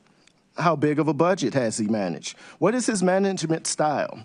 The role of city administrator is a big job for anyone, let alone someone without extensive management and financial decision-making experience. In the News Gazette article on July 24th, Mayor Williams stated, I was confident that even if we were to do a national search, that he would have been a top candidate. He was extremely qualified for the position. Then you factor in his love for the city of Urbana. It just made perfect sense. This cannot possibly be true. one of the hundreds of millions of people in this nation, or even the hundreds of thousands in Central Illinois region. There was not even one other candidate to consider alongside Darius White. This action appears to be nepotism of the highest order and reflects very poorly on the transparency and judgment of the new Williams administration. I strongly urge the council to vote no on the appointment of Darius White for the city administrator at this time and conduct a search and interview process that assures the right person is selected, given the huge responsibility of this role and the best use of tax dollars for the salary of this position. Sincerely, a Ward 2 resident. One more. All right. Please read my comment out loud during public input. The central thrust of Imagine Urbana is to promote gentrification of older neighborhoods. The plan avoids use of the word gentrification because of its negative connotation, which is richly deserved because gentrification eliminates lower cost housing to make way for higher cost housing. It saddens me that some progressives on the city council consider the desire to preserve single-family housing to be snobby, enlisted, exclusionary, or racist. I wish your progressive perspective would inform you that most homeowners have all of their wealth and most of their debt invested in their homes. They are justified in wanting zoning to protect them from having a business open right next door to their house. The developers who are buying up single-family homes are only buying the lower-cost affordable houses. While you can't stop developers from buying the lower-cost single-family homes for conversion of rentals, you should refrain from adopting policies that make it even more profitable for developers to do just that. Nationwide, the homeownership rate for white non-Hispanic Americans is 73.3 compared to 42.1 for African Americans. If you are truly concerned about racial disparity in housing, instead of perpetuating the myth that single-family zoning is racist, you should include in the comprehensive plan strategies for making homeownership more affordable. Months ago, hundreds of Urbana residents asked you to postpone approval of Imagine Urbana until after you have obtained the necessary data to make an informed decision. I am dismayed that you have chosen to ignore that sensible suggestion. Esther Pat. I've got a few more that Mayor Williams passed to me to help read tonight. So the first one says, hello, Urbana City Council. Thank you for your hard work. I ask that my email letter be read aloud during the City Council meeting tomorrow evening, July 28th. Thank you. I write to you as a concerned citizen about a number of things. One, my family and I live in the 800 block of Indiana Avenue. With the new Lincoln Corridor plan for our block in particular, I'm concerned for the safety of my family. We often are anxious backing down our long, steep driveway because cars will come flying down our block from Lincoln Avenue. It will not change because the 700 block has turned into a two-way street and the 800 block is a one-way street. I fear for the safety of my children and those on our block because we have no protection. The previous version, where the 800 block of Indiana was closed off, is safer for people and pedestrians. People use Indiana Avenue as a thoroughfare to get to Ray Street because it is one of the few that connect directly. Also, since the hostel at 1204 Lincoln has been approved, we will have even more traffic. How are all these pieces connected? Two, I agree with the rezoning laws to contain apartment buildings, townhomes, and businesses, not just single-family homes and duplexes. One, could we also consider co-housing as an option if other fraternity and sorority homes go for sale? These are more suitable, community-minded, and supportive of those who want to live with community but also want their own space. Two, I do have concerns, however. There should be protocols in place to make sure that people purchasing these spaces, apartment buildings, businesses, et cetera, are actually people who will live and work in the community, not just millionaires who want to make money. The purpose of these structures and homes are to make living affordable in Urbana, which is increasingly not. If millionaires or corporations purchase these spaces, they won't be affordable. The cost for housing will continue to increase. Our property taxes have increased dramatically in the last 5 years since we've moved here, upwards of 40%. As a civil service official and an educator, we soon will no longer be able to afford our home. Our taxes continually increase, but our pay does not. I have not had a raise since 2020, not even a cost of living increase. I understand the idea of property taxes would mean that we would make money off selling up our home. We don't anticipate selling our home in the future, so we won't benefit from that. I'm all for taxes as they pay for our amazing library and park services and make it possible for our schools to exist. However, can there be a different way to tax people? Could corporations and or landlords be taxed at a different rate? Or people who own multiple properties, can they be taxed at a higher rate? Is there property tax relief for civil servants such as us? What are other cities doing to provide property tax relief? I enjoy living in Urbana, but it's getting harder and harder to stay here. Thank you for your time and consideration. Warmly, Sisapon Rainey. Next one, dear City Council members, Wu, Evans, Hersey, Colasetti, Bishop, Wilkin, and Quisenberry, and Mayor Williams.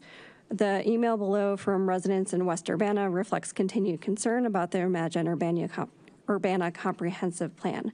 One of those concerns is the designation of corridor neighborhood CN along the western edge of West Urbana. This is a newly named place type for Urbana intended for increased density. Residents below in their letter ask for elimination of CN, which I can understand. It's not yet clear what CN will entail. We only have an expanded list of CN place types uses, which leaves the door open for uneven development as well as singular large projects, both of which may be disconnected from and negatively impactful to the surrounding context.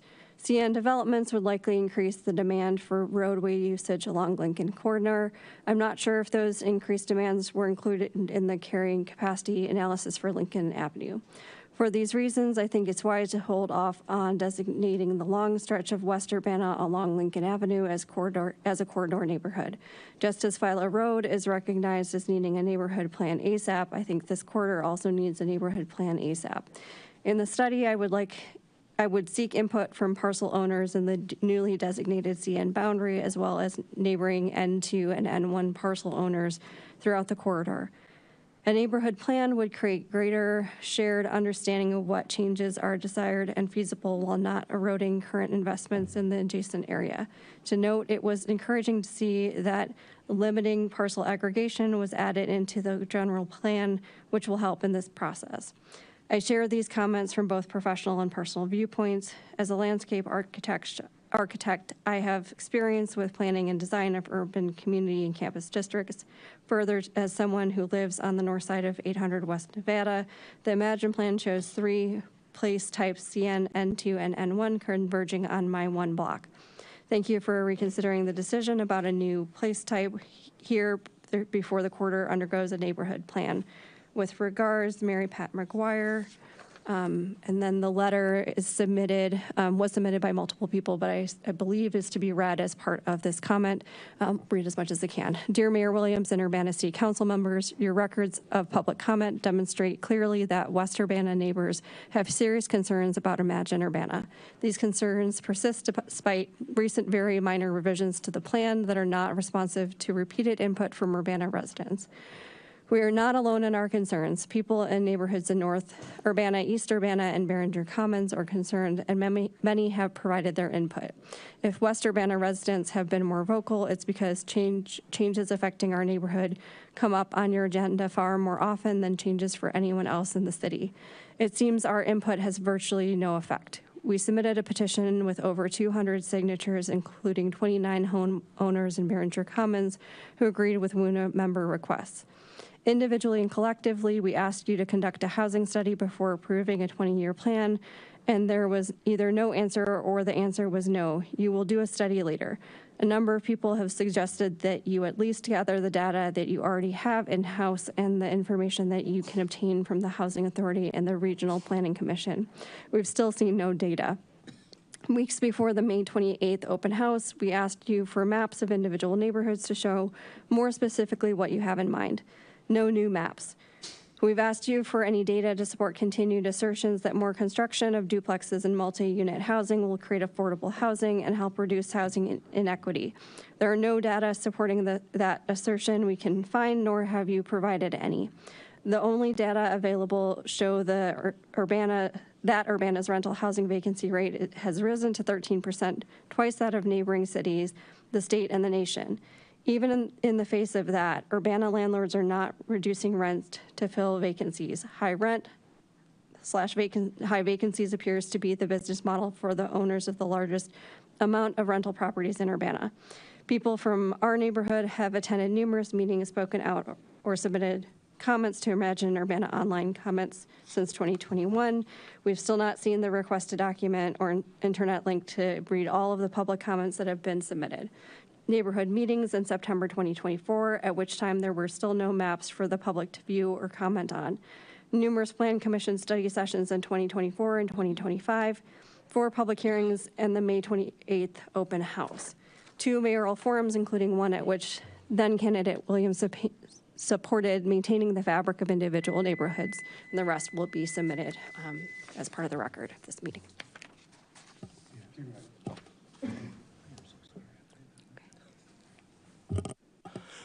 All right, that will conclude. Okay. Hello, my name is Alex Ularic. I'm a renter in Champaign, and I just wanted to speak in support of Imagine Urbana Plan. I kind of wanted to touch on the vacancy rate that everybody's been talking about, just because I actually got curious about it and went to the census data website to look at it, and it's not quite exactly what everybody's talking about. So the 13.6% is the vacant housing units. That is the percentage of vacant housing units, and that is based on the 2023 American Community Survey, which is a 5-year estimate from 2019 to 2023. The homeowner vacancy rate for that survey is 2.1%, and the rental vacancy rate is 10.1%.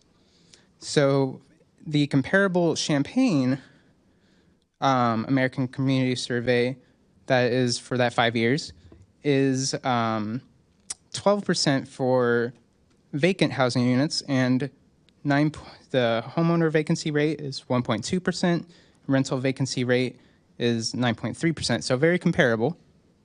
But further, since Champaign is a big enough city, there are 1-year estimates that we can also go off of that are a little bit more recent data. So 2022, we have 13.1% vacant housing units, and 2023, we have 6.2%. So we do have a vacancy rates for homeowners for the 2022 is 0.5%. Rental vacancy rate is 6.1%. There's no data for that for 2023, unfortunately. No new data will be available until September. But regardless, this really points to a lack of recent and the context data that we need in order to really tackle this problem. Like, why? And the fact that we're, some of the public is trying to say, hey, we need to throw some of the tools we have out of the toolbox by limiting what we can build and which neighborhoods we can build in. It's kind of like trying to say that, like we're going to throw some of the tools out of the toolbox, so we have to hammer a nail with a tape measure. That doesn't make sense.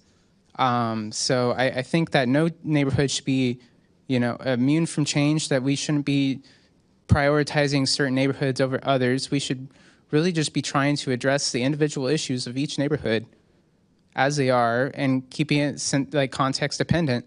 I mean, we're not looking to build high rises in West Urbana like some people might be fearing. I mean, like, it's not like everything needs to be, and to the new construction, new construction is expensive, but people will build those expensive new units and then make the cheaper units more available. Furthermore, I've been looking at other studies about, like, with Portland. They have a missing middle housing initiative, and they've done studies over the last 3 years, and it's been consistently that missing middle housing has come in at a affordable median income or price that median income earners can afford. And And just sitting around doing nothing and keeping neighborhoods the same will only make prices increase. It won't make them less expensive or keep the prices at what they are. So why should we not try to build any more housing? All right, that's it.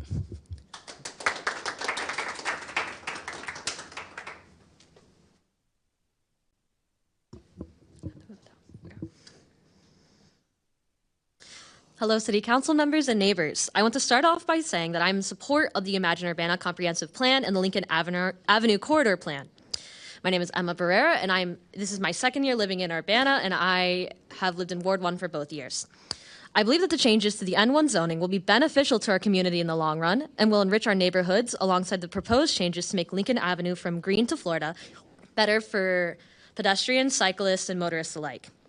I come from a small town in Canton, Illinois, a few hours away from here, and when I moved to Urbana, it changed my view of what a community could be, and changed my understanding of what freedom, mobility, and safety looks like within a city. My first year here, I stayed in the dorms. Unfortunately, once that time was up, if I did not have 6 trustworthy, responsible, and easygoing friends, I would be living in Champaign and not Urbana. The current housing situation in Urbana requires people like me and students like me to trust people they have known for 3 months to rent former frat houses together. The concern for affordable housing and the housing scramble is an issue that will not go away for students by ignoring it, and will not go away by zoning for more apartments far away from campus. You will simply push residents to Champaign. Additionally, I think small businesses should be added to the N1 housing. I think I'm lucky enough to live less than a block away from a locally owned cafe. This cafe has a handful of dedicated parking spots, but is constantly bustling even during the summer, simply because of its location relative to housing. Furthermore, I come from a family of small business owners. 26 years ago, my grandmother and great aunts pooled their money together to start a restaurant in my hometown, on the corner lot of a residential street. The bank told them that women couldn't run a successful business and that they would close within a year. They refused to give them the loan until my great-grandfather put their family home on lien. Thankfully, in this day and age, all barriers to their success are removed, except for the zoning restrictions. My family's restaurant is located on what is currently 2-family home zoning, and we would not be permitted to be built today, and would not be permitted to be built under the proposed changes to the Imagine Urbana plan. That would be 26 years of no birthday parties, no pre-prom dinners or family reunions, no after-school soda and sub for middle schoolers, no catering for last-minute pool parties, or after work, I just don't have the energy to cook dinners. I believe in the need for a study done on housing, open discussion and honest debate to where this housing should go, and the ability for the members of the community to create places that not only sustain themselves, but sustain the fabric of the community as a whole. This plan is not a list of absolutes, but a list of options that the variety of communities within Urbana can tailor to their needs. To quote James Baldwin, people can cry easier than they can change. Thank you.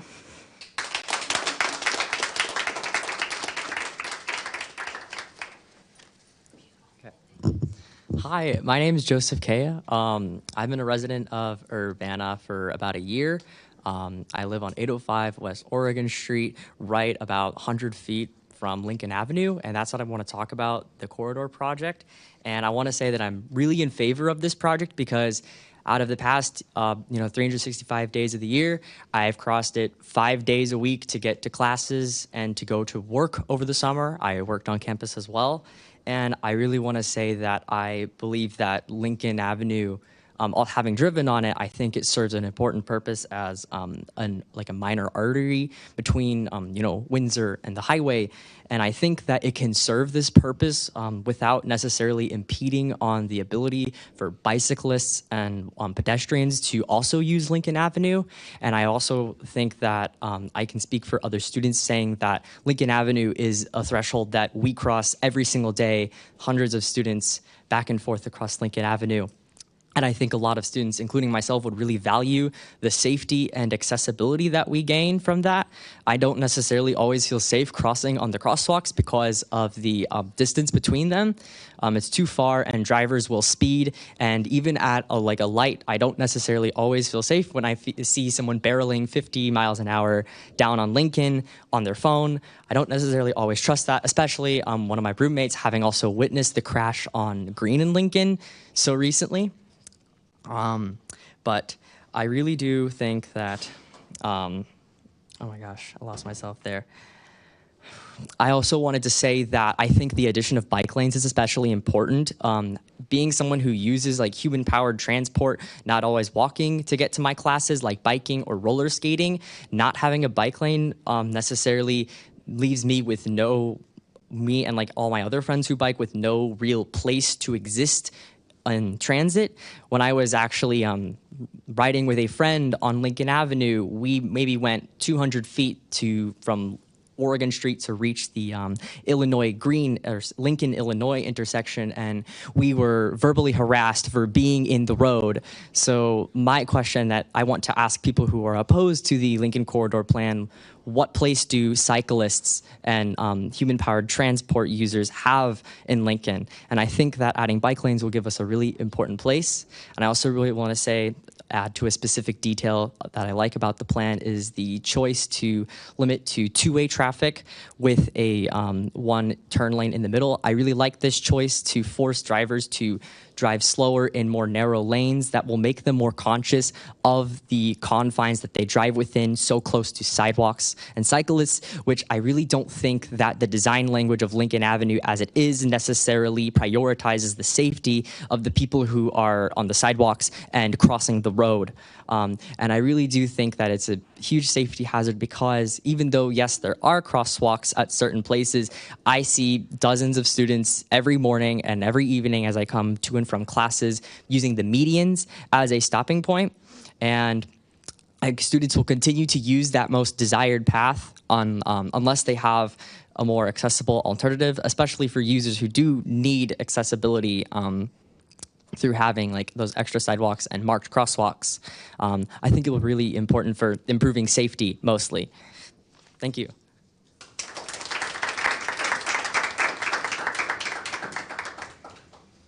Hi, my name is Solara Campbell. My family and I have been residents of Champaign-Urbana for the last 10 to 12 years. And I wanted to talk about walkability and accessibility in the Lincoln Avenue corridor and the Urbana plan in general, which I support very much. My mother is disabled and I work for a lot of disabled students, and I've talked to them a lot about why they choose to live where they do, because a lot of them are students. They live in Champaign because the sidewalks are more accessible. They choose not to go on the other side of Lincoln in Urbana because they feel terrified crossing the street. The crosswalks are so far apart that they have to go farther down. They risk missing classes. They have to leave ridiculously early. And I've seen students who are disabled with canes and can walk and cross medians doing that and risking their own safety because that's the fastest way to get across, and it's not much safer to use the crosswalks. I'm also a driver, so I've been one of those people driving along who has to slam on the brakes because a drunk student jumped in front of me and was crossing the median and their friend pushed them. I've had to slow down before stoplights and been going like 20, 25 miles per hour and still seen students jump because they're afraid that I'll hit them. I've been those students who have been hit or almost been hit, and I understand the fear and the need for accessibility so that these students can access these resources and get to classes and get where they need to go and feel safe in their own homes and their own town. It's been terrifying to just go about my day and know that I hear about a crash every other day, or to see them. And as someone with a lot of car-related trauma and family who's been in a lot of incidents and gotten disabilities because of car accidents, it's really important to me that students, faculty, staff, and just residents have access to these spaces, especially even in Lincoln Avenue, yes, but also in just sidewalks. We have those brick roads, cracked sidewalks. Wheelchairs can't get down them very easily. We have corners that kind of turn into the street that make it dangerous, especially when there's ice. There's a lot to be considered for disabled students and just people with disabilities in general. And I think it's really important that we take them into account when we consider this, and that's why I support this plan. Thank you. All right. Thank you to everyone who spoke tonight. We will now turn to council input and communication. Are there any members of the council wishing to speak? Grace. got 3 things in my 3 minutes. On our presentations, just want to say that I appreciate bringing the presentations in, definitely support how we can work with and support trades apprenticeships, and also other city contracting and procedures. I know Chris has been on this and we've talked about it, but also how we can incentivize or require local, minority-owned and operated trades employment and contracting. I think that that is all great to go together there. Also appreciated the presentation for the Deploy initiative and definitely support that program and absolutely can understand its importance. And then third thing, appreciate the public input here tonight, everyone who's come out and sent us emails tonight and throughout the process, particularly with the comprehensive plan. I think we will continue to consider the input. I definitely hear the support and concerns for the plan, and we'll be at that item later in our agenda, so stay tuned for more.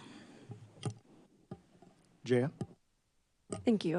I agree with what Grace just shared, but I also want to speak a little bit more to the comprehensive plan. I know there's been lots of conversation, and I deeply appreciate all the public input we've had on this topic.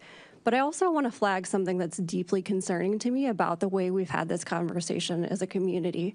Our students are not to be used by this community. They are valuable members of our community, and so many of us are here because of the University of Illinois, whether it's because we work there, whether it's because we came here as students, whether our role has changed over time. I have to admit that I'm deeply appalled by the way students have been referenced to throughout this process as just those people who are here for a while. Part of the reason that so many people who come to the university don't stay is because there's nowhere for them to live. We're not encouraging keeping that talent in this community. We're not incentivizing people to stay here because we treat them like they're not worth it. So as we're having this conversation, I do appreciate reminding folks that yes, wards 1, 2, 3, 4, throughout this community have many, many students living in our wards. When we talked about the ward maps, one of the things that was a priority for me was making sure we thought about what was going to happen to Orchard Downs, because that is a unique part of our community.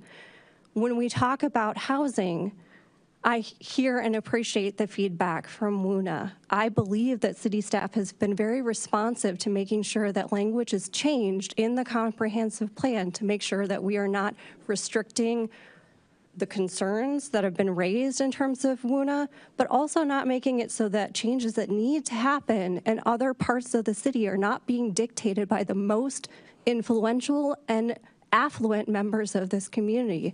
With all due respect, 200 people, when we're talking about thousands of people, is a small number. That 200 plus absolutely has had an impact. We've seen that change in this plan, but please do not make it so that the housing that is needed for those who are less fortunate is not available, and that your tax rates are going to continue to go up because the people who have resources continue to move to Savoy, Champaign, and Mahomet. Our taxes are high because we have a school district that needs our support. And that burden, if you see it as a burden, is falling on fewer and fewer people. We need to be able to sustainably grow in a way that is welcoming to students, that is welcoming to people at various points throughout their career, and that we keep people here. We show them that they're welcome. We show them that there's a place for them. And again, not just the voting members of our community, but all of our residents, including the most vulnerable people.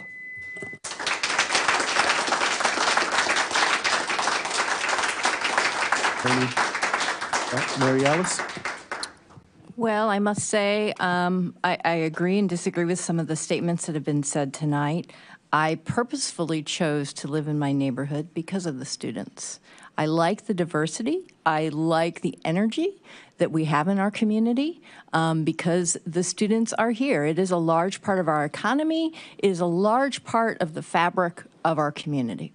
And so I am completely against anything that discriminates against a type of renter, whether that's a student, whether that's a low-income person, whether that's a senior. Because I just want to go on the record, I completely disagree and will vote against something that discriminates on a renter based on the status that they are. That said, I will say there are some single-family residents, mostly in Urbana. They're in lots of different areas. I will say my ward is not one of them. I have 3 single-family houses on my block. Now, I recognize that my block is not representative of the entire neighborhood. I have a fraternity next to me. I have 2 group houses. I have apartments that have been divvied up from a house. I have 3 apartment buildings on my block. I chose to live there because of the diversity. I'm not opposed to that. So while I understand my colleagues' concerns, I understand the public's concerns on both sides, I just wanted to go on the record to say that I am not opposed to any style of renter. I'm not opposed to certain kinds of housing. I am for all of them, but I'm also for people who want to own their own house. I'm for every type. Okay, that's it. Thank you. Is there any other members of council that'd like to speak? Sharice? I just want to kind of piggyback on what everyone said, because all of that hits my ward in particularly. My ward is mostly single-family homes, mostly. I don't have any. Ward 3 actually has not actually had a whole lot of say in any kind of housing that's been put up in it, because of the simple fact that black people were not allowed to own homes south of University Avenue for many years, and there were covenants to keep that from happening. So before you start talking about, before one may start talking about how single-family homes are keeping us in the dinosaur age, or in the age of the dinosaur, let me just say, in my neighborhood alone, one person owns 27 homes. And what I don't want to see is somebody, he get hit by a bus tomorrow and some developer just comes in and buys them all and decides to mow down or to take out everybody's home that they may be renting from him, from this person, or that they may even be trying to buy. Okay? These are people who have lived their entire lives not having the first piece of wealth, and that is owning their first home. The home I live in now is the home I grew up in.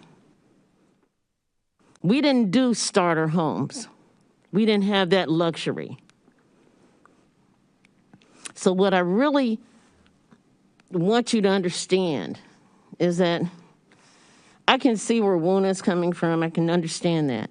But moreover, what I'm more concerned with is that someone not be able to put a bunch of parcels together and just build whatever they want, putting other people out of their spots. And then, of course, the rent goes up and whatever they were paying, because even now, that rent is high for people who are renting homes in my neighborhood. So when somebody, and that's just in my neighborhood. This person owns properties all over. But just in my neighborhood, 27, maybe even more homes. One person. And you can call it old-fashioned, you can call it whatever you want. But for some people, that's the home that they know. My mother gets in the mail at least once a week some postcard or some letter. We would like to buy your home. And this has been going on for years. Years. So I am for keeping the single family homes available as long as possible. Is there any additional comment, input from council? All right, thank you for all who have spoken. Are there any reports from standing committees? Seeing none, we will proceed. We'll now move into the Committee of the Whole. Councilmember Colasetti from Ward 4 will preside. Thank you. There are no items on the consent agenda from the Committee of the Whole tonight. So on behalf of the committee, the first item from the regular agenda that I would like to move for approval is resolution number 2025-07-062R, a resolution approving an increase in the number of Class RNT1 liquor licenses for Guadalupe Family Inc., doing business as Sakura Japanese Cuisine, 132 West Main Street, Urbana, Illinois. Second. Motion made by Jaya, seconded by Mary Alice. Any discussion? Seeing none, clerk. Grace, sorry. Just wanted to circle back from last week and say that I appreciate with this and the next ones that we did get a little more information on a nice color coordinated map of the liquor license in Urbana. So just wanted to highlight that we did get that information from last week. I don't know if we plan to make it available or if anyone's interested. You could email any of us and we can share. Any additional discussion? Seeing none, clerk, will you please call the roll? Councilmember Wu? Yes. Councilmember Evans? Yes. Councilmember Hersey? Yes. Councilmember Colasetti? Yes. Councilmember Bishop? Yes. Councilmember Wilkin? Yes. Councilmember Quisenberry? Yes. That passes. Next, on behalf of the Committee of the Whole, I'd like to move the following resolution for approval. Resolution number 2025-07-063R, a resolution approving an increase in the number of liquor licenses in the Class RNT1 designation for Four Ways Foods LLC, doing business as Lazy Daisy Diner and Cafe, 300 South Broadway Avenue, Suite 140, Urbana, Illinois. Second. Motion made by Jaya, seconded by Grace. Any discussion? Seeing none, clerk, will you please call the roll? Councilmember Wu? Yes. Councilmember Evans? Yes. Councilmember Hersey? Yes. Councilmember Colasetti? Yes. Councilmember Bishop? Yes. Councilmember Wilkin? Yes. Councilmember Quisenberry? Yes. Thank you. Next, on behalf of the Committee of the Whole, I'd like to move resolution number 2025-07-064R, a resolution approving an increase in the number of liquor licenses in the Class RNT1 designation for CRS Silver Creek Urbana LLC, doing business as Silver Creek, 402 North Race Street, Urbana, Illinois, for approval. Second. Motion made by Jaya, seconded by Mary Alice. Is there any discussion? Quisenberry. Just a quick question. I assume this is because of a change in ownership? Correct. All right, thank you. Any further discussion? Seeing none, clerk, will you call the roll? Councilmember Wu? Yes. Councilmember Evans? Yes. Councilmember Hersey? Yes. Councilmember Colasetti? Yes. Councilmember Bishop? Yes. Councilmember Wilkin? Yes. Councilmember Quisenberry? Yes. Thank you. All right, that passes.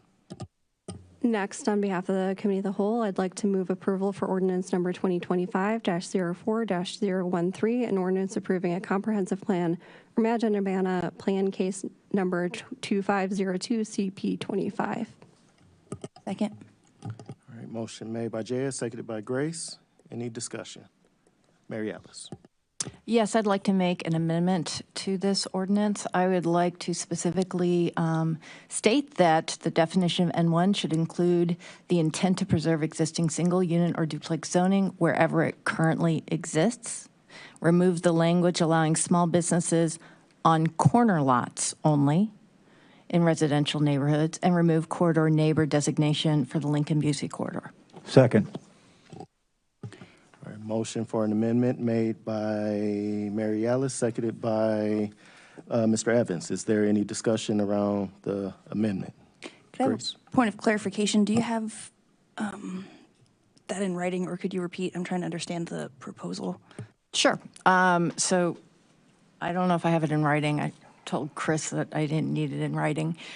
So N1 would add language that would say preserve existing single unit or duplex zoning where it currently exists.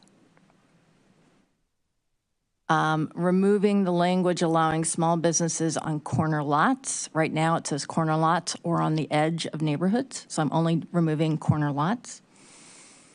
And remove the corridor neighborhood designation from the Lincoln-Busey corridor. Those are the three items. Can I speak to my amendment? Yes, ma'am. Thank you. I'm only going to repeat a little bit of what I've said in the past. I do think that it is necessary for us to think about one of the asks from the different people who have wanted these changes has been to pause the comprehensive plan and do a housing study. But since it is the will of the council to move forward before we do the housing study, I feel like this allows us to have somewhat of a compromise. And I will say on the record that I know that we are going to be doing neighborhood studies. And I actually would like to suggest that when we do neighborhood studies, we include it in the comprehensive plan. This is not static. This is something that can change.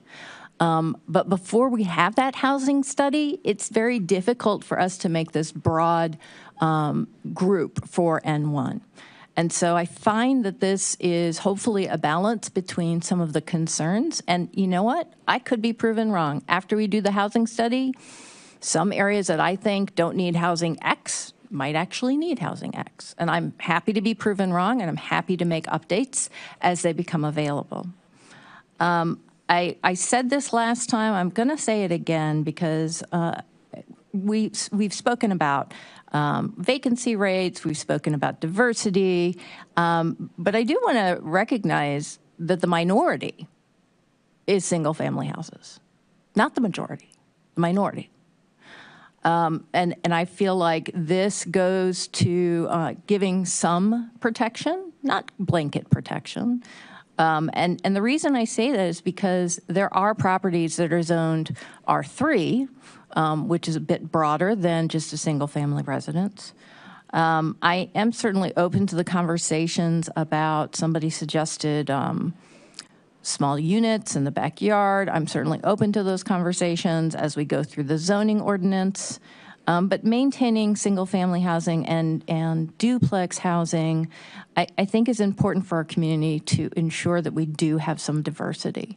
I recognize that there are certainly large apartment buildings in various areas. I will say, if I just look around the corner from me, I have a brand new building, which I share a parking lot with in my backyard. That's okay. It was zoned that way. Right next to it is a building that somebody actually rehabbed the whole thing. It's beautiful. They put it back to where it was before. There's a new fraternity just 2 blocks away from me. So in certain areas, we have development and we have people who are willing to invest that money, but I absolutely agree that there is some housing that people don't want to invest that money. And I think we should think about like ways that we can encourage different groups, not only single-family houses and duplexes, but also apartments. There's a lot of houses out there that are divided up, and some are in great quality, and some are not. And I think we need to encourage people to keep those up. And so I'm open to any suggestions about that. So last but not least, I wanted to draw attention. I think Mary Pat, and full disclosure, she's my neighbor. She lives across the street, but I haven't spoken to her about this. I think she brings up an interesting point about the corridor neighborhood designation paired with the Lincoln study that we have. And so I think that, I agree with her synopsis that if we have the corridor neighborhood, which encourages some small businesses, but also encourages some medium density housing, it could increase traffic on an area that we're trying to kind of slow down everything. So I think at this time, I don't think it's appropriate to have that designation.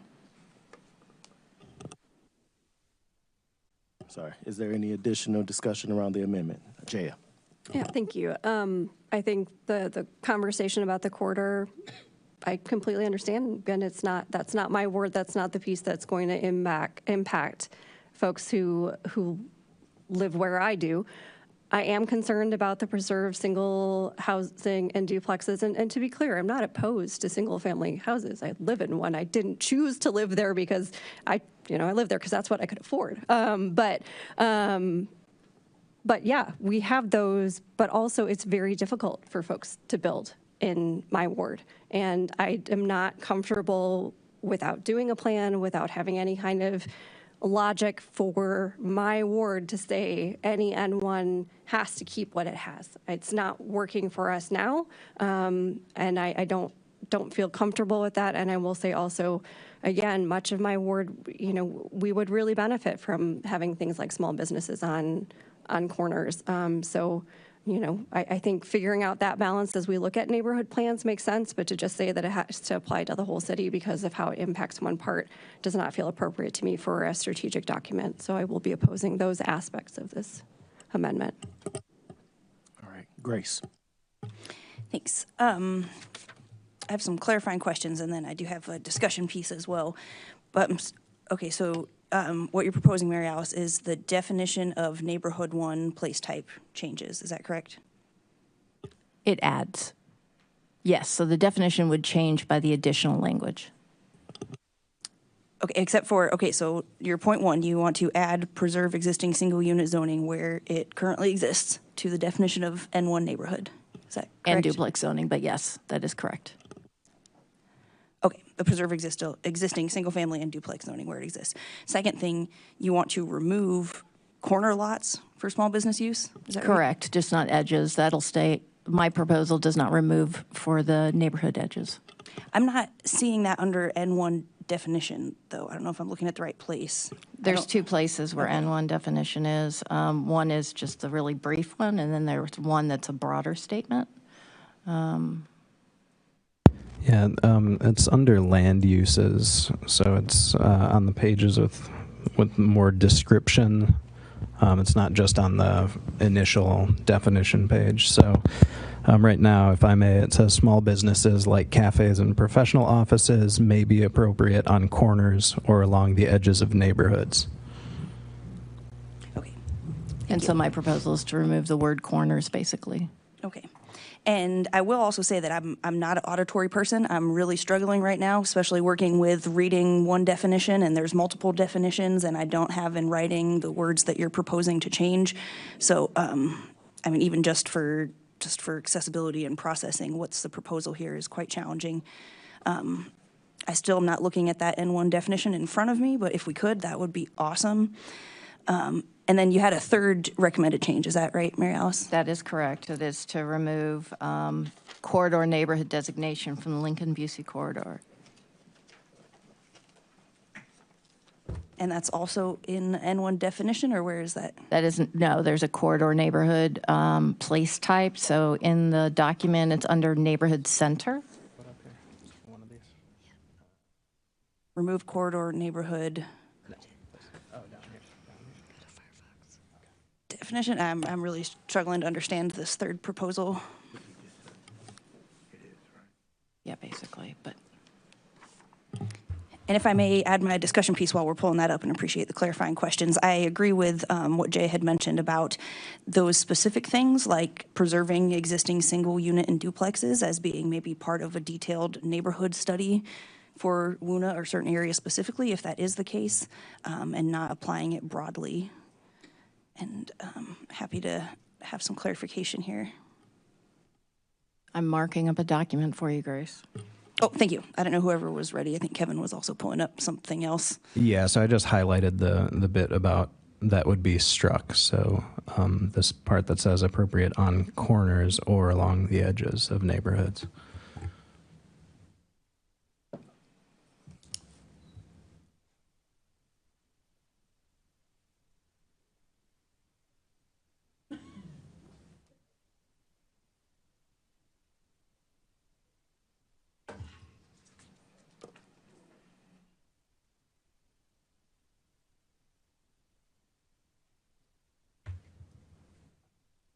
Hopefully that makes sense. There's some different cross outs and everything. And Kevin, yeah, has basically highlighted the three words that I'm proposing we remove. Okay, and for the first two recommendations, right, that so this would be revolve around N1. This would be the second one. So this is the corners. Yes. The first one is the preserve, and the third one is corridor neighborhood. Okay, but corridor neighborhoods being a separate area and definition entirely, not Correct. under N1, right? Okay, So you have 3 proposals, 2 related to N1, 1 completely separate related to corridor neighborhood that you're proposing apply only to Green Street. Correct.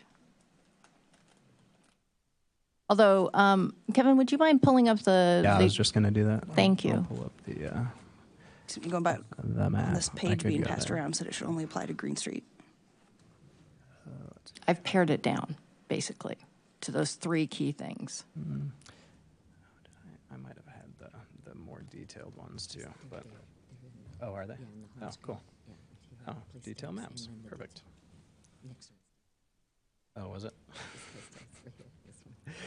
Okay, well, this one, yeah, this shows the area in question. So as I understand it, the proposal would be to not have corridor neighborhood where from Green Street south to Correct. Michigan? So it would stay in Springfield and north of Green.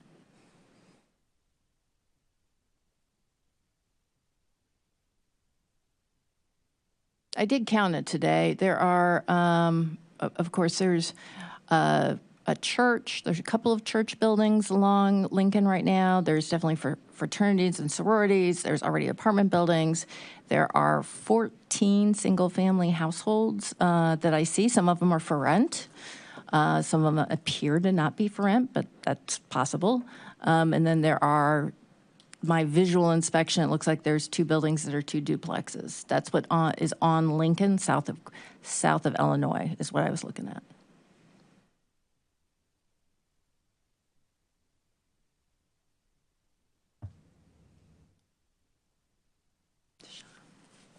Go for it. I'm sorry, Grace. I thought you were still talking. I wasn't sure if I was either. So with those points, so I guess, again, with point number 1, I agree that something that specific should be in a neighborhood study if it is relevant and not a blanket statement about preserving existing single or duplex family units, because that may or may not be relevant to all neighborhoods, especially as we've talked about the importance of doing a housing study. I also don't want to make any sweeping recommendations or assumptions in either direction on that. And that is the second point for removing corner lots for small businesses. Happy to hear when I'm done with this, just sharing these comments on why we would do that. My understanding is there's no differences with corner lots versus other lots versus edge lots versus anything like realistically in our zoning that would justify differentiating what a corner lot is as far as a business purpose. And then as far as removing the corridor designation, again, I'm curious why, especially since so much of that area south of Green is still up against the university and in that kind of transitional area. And it seems to my understanding that this corridor neighborhood has a few purposes, but to have some kind of strategic development and also preserve and buffer the surrounding neighborhood further in. So I guess I'm trying to understand and see a point in why we would do those second 2 recommendations. So the reason that I'm suggesting that we remove it from corner, at least the small businesses from corner, is that I think in some corners it might be appropriate. For example, I used to live right next door to what used to be the Sunshine Grocery Store. There was a small little business right there on kind of the edge, that corner. But would I put one right across the street from Leal? I probably wouldn't. And so by saying it's on the edge of the neighborhoods, I think that takes into consideration allowing some businesses into the neighborhoods, but at the same time, not having to go back every single time somebody wants to do something on the corners within an internal neighborhood. That's my rationale for the corner removal. Specifically for the corridor neighborhood, I don't know if you remember the conversation about R7 when we were talking about the reuse of the fraternities and the sororities, especially since some of them were choosing to build new, to do something else. And we had a very long conversation about small businesses along Lincoln. And it passed with having the R1 designation with the small businesses on the west side of Lincoln and not the east side of Lincoln. And so I'm just adhering to that conversation that we've already had. And also, I do think that Mary Pat's analysis is relevant here. So those are my 2 rationales for that. Is there any additional discussion around the amendment that was made by Mary Alice? All right, seeing no additional discussion, Sharice, you got to be quicker than that. I'm sorry, I'm just following what I've been dealing with all night. So anyway, regarding the single family home model thing, my issue is, like I said in my comments, is that because I see and I know that there can be one person that will own several pieces of property. And I know that there's some kind of language in there about the aggregation and so on and so forth. I get that, but at the same time, maybe it needs to be a little more narrow. And I say this because in the 6 years that I've been on city council, the one thing that I've noticed with all of the planning and all of those things, every time you check that box and you say, the comprehensive plan said, the comprehensive plan said, the comprehensive plan said, we're talking about a comprehensive plan that's 20 years old. And our trends in real estate have changed. I'm not going to say evolved. I'm just going to say changed. We have some people that buy properties for nothing else other than money. It's called flipping houses now. It's called, and they take advantage of those people who are less fortunate and less capable of actually being able to find affordable housing after they sell their house for what they think is a lot of money.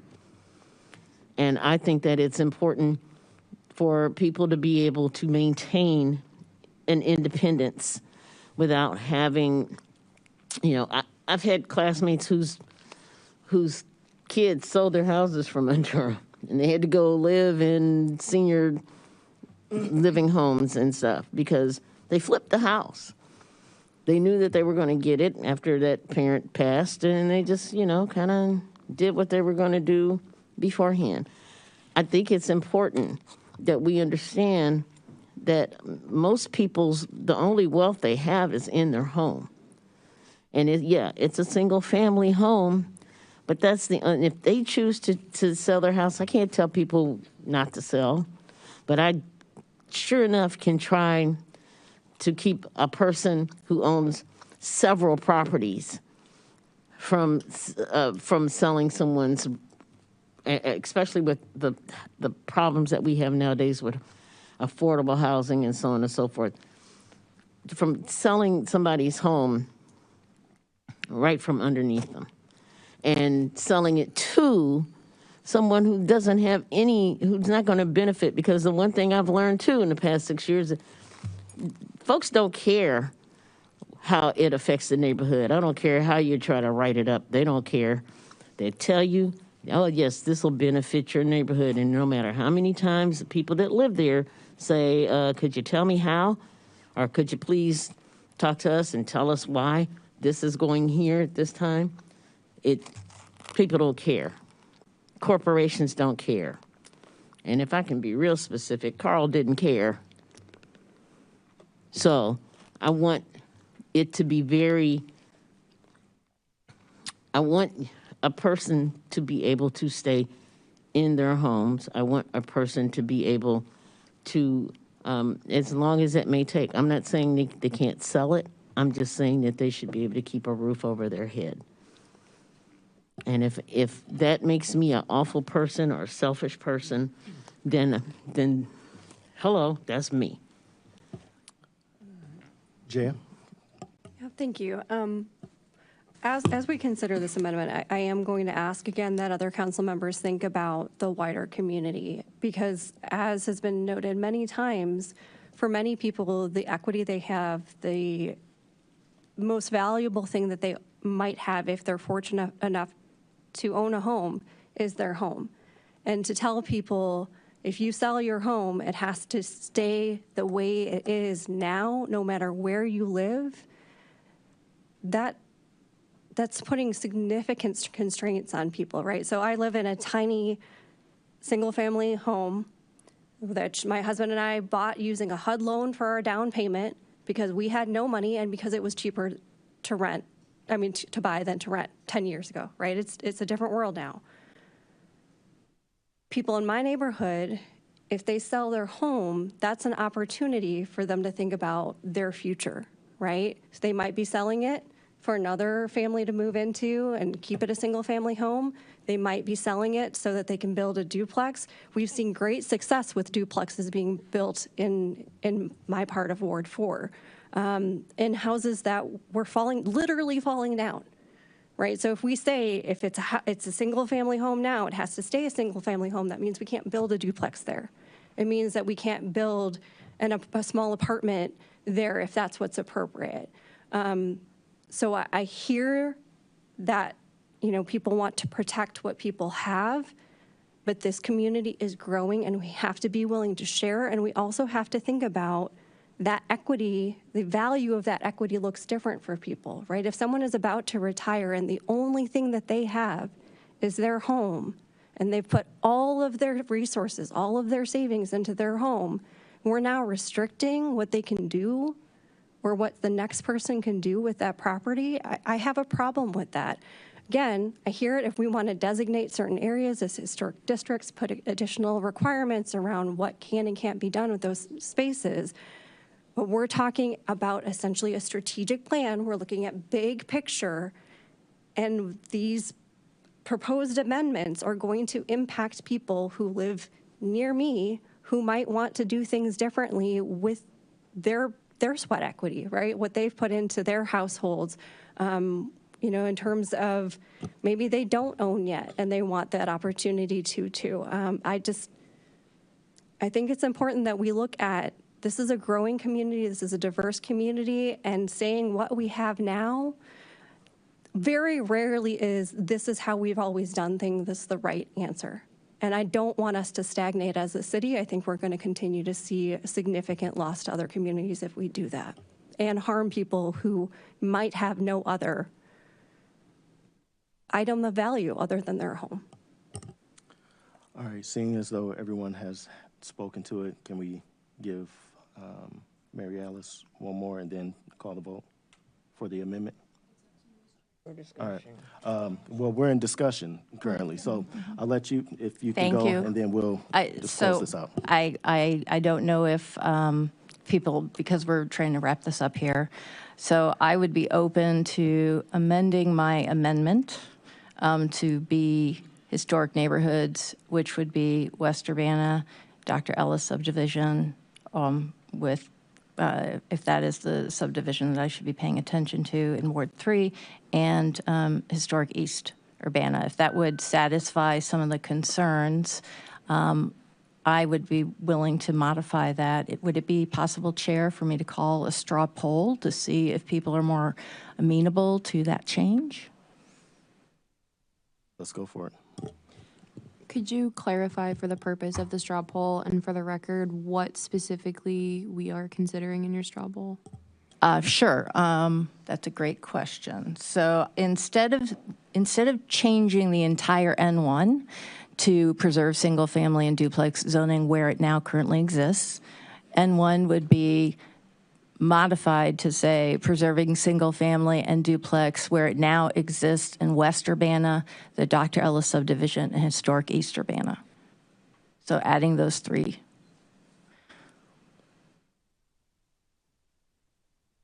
So. And is this all going in the general description, or that's also in the land use? It would be in both. Proposing it. Yeah, it would be where it's relevant in N1. So the other two stay, and I'm just modifying that first one to try and account for some of the concerns. So, Chair, if I could have like a thumbs up or a thumbs down in terms of whether or not people would support that change? Thumbs up if you support that change. Okay. All right. The thumbs have it. Okay. I will make that change official then. All right. So. Yeah. I'll second that new adjustment. Yeah. All right. So motion made to amend the amendment by Mary I'm Alice. updating my amendment. Updating the Yeah. amendment by Mary Alice, seconded by Chris. Is there any discussion?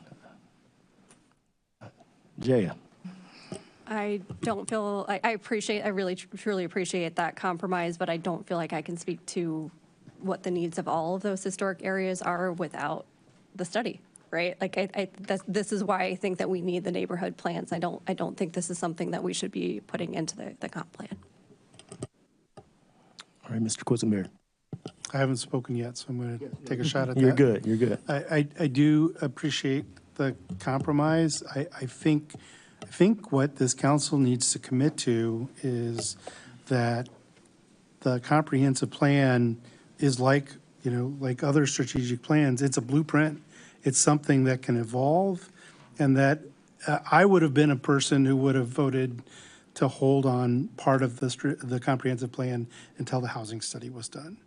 And so I feel like this is a reasonable compromise to protect a couple of areas that are concerned about the change, and yet create an environment where we can see this work in some parts of the city. And as we do this housing study, which we absolutely need to do, when we get data, guidance that helps us understand, maybe even you, Mary Alice, understand how it might be right in areas that we didn't expect it to be right, or you didn't expect it to be right, that we can modify the comprehensive plan. The last one was modified several times, right? So I'll support this as it has been amended. Grace. Just a quick one. For those same reasons, because this is flexible and non-binding and can be changed, I am not in support of the amendments. I appreciate the clarification to understand what the amendments are. But again, I think that needs to be dictated by a housing study, needs to be a more specific neighborhood study, and not seeing a clear distinction here on lot differences or the campus corridor neighborhood division area. All right. At this time, Clerk, will you please call the roll? Councilmember Wu? Yes. Councilmember Evans? Yes. Councilmember Hersey? Yes. Councilmember Colasetti? No. Councilmember Bishop? No. Councilmember Wilkin? No. Councilmember Quisenberry? Yes.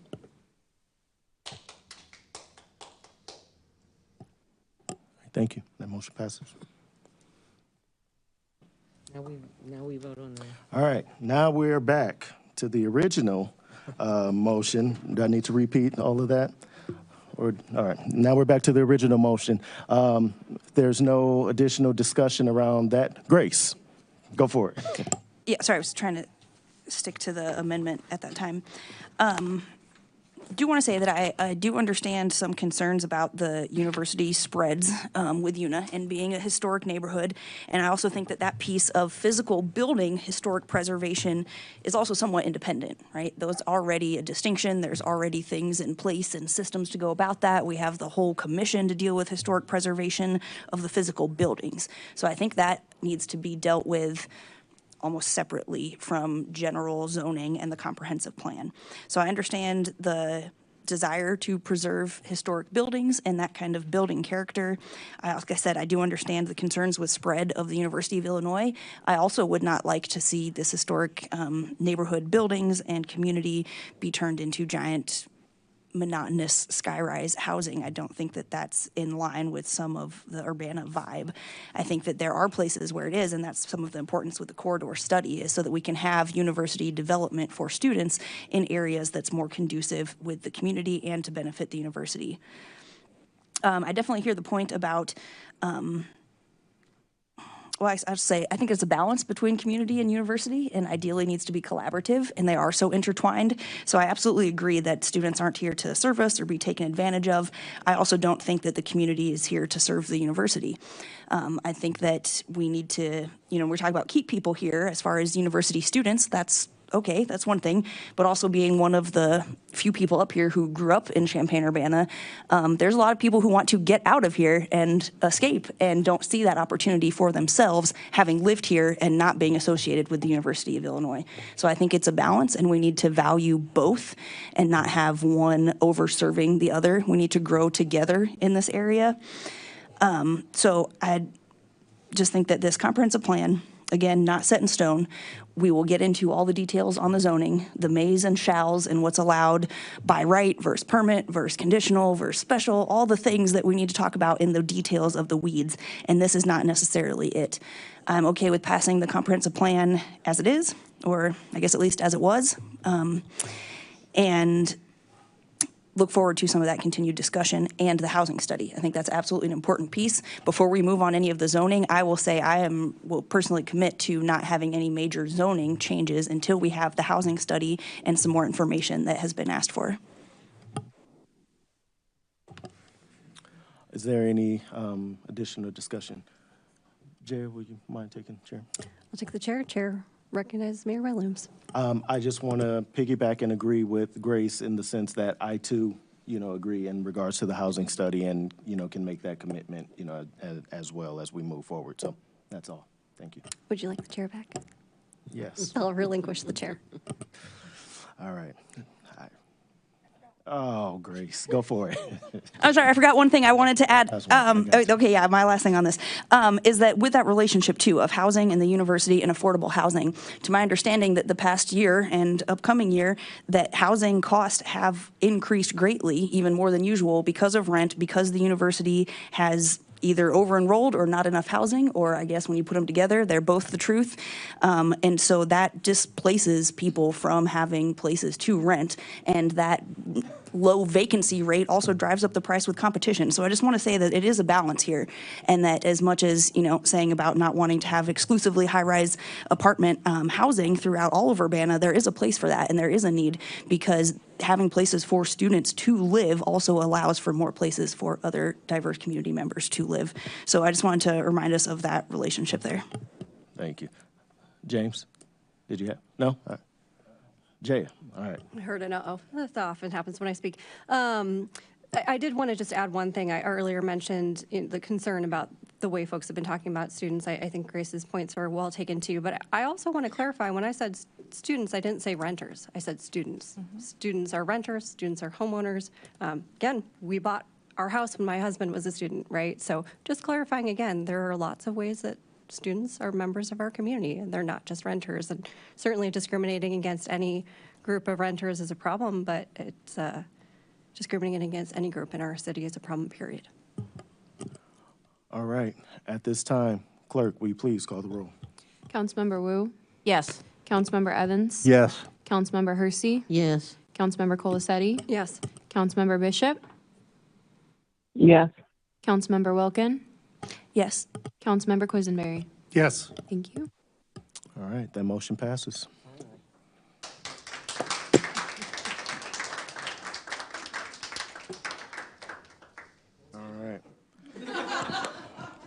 All right. Oh, sorry. It's still on you. Back to me.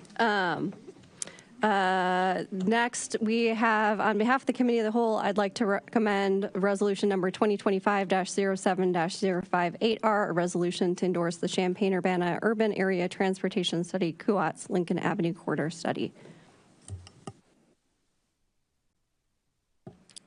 Second. We have an informal memo that John is going to pass around, and I'm going to read to you all.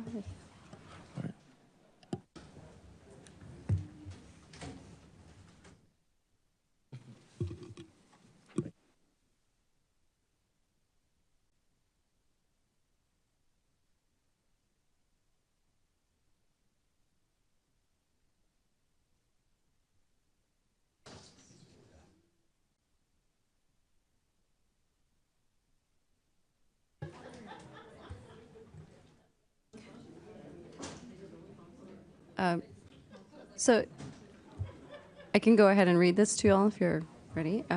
So this is intended to address some of the comments that we had at last week's presentation. And actually, before I get started, we're not going to go through slides unless they're needed, but I will pull something up on here just.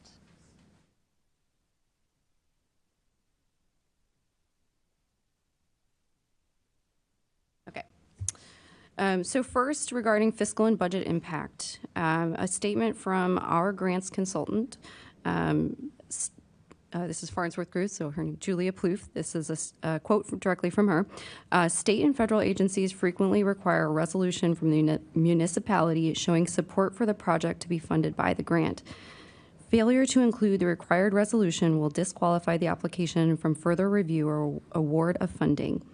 Even if a resolution or letter of support isn't specifically called out in a grant's requirements, we normally include one to show that the submission of the grant application is authorized and the project to be funded is officially supported by the municipality. Okay, so back to my words here.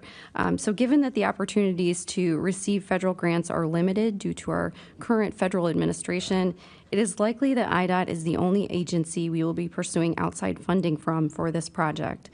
Since this study was funded by an IDOT grant, disregarding the recommendations of the study would likely disqualify the project from receiving IDOT funding and therefore leave little to no potential outside funding sources for the project.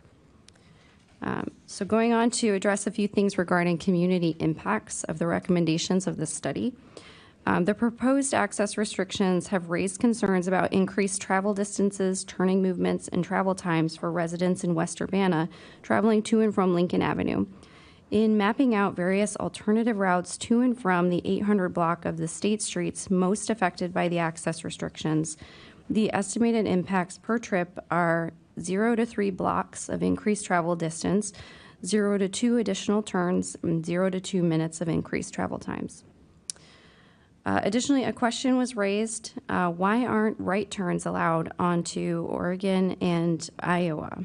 So allowing right turns from Lincoln onto Oregon or Iowa would negatively impact the relocated pedestrian crossings.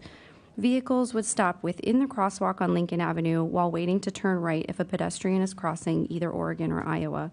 And this could block the pedestrian crossing on Lincoln Avenue and force pedestrians out of the crosswalk and into potentially mixed traffic space.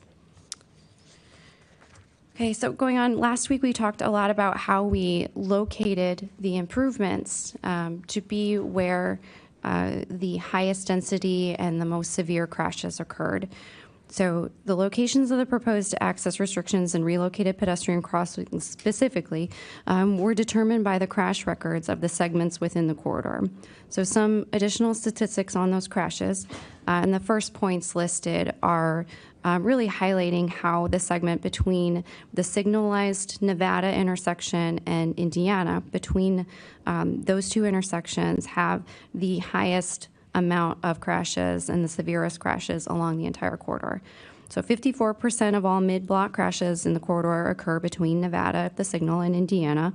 78% of the pedestrian and bicycle crashes in the corridor occur in that same segment.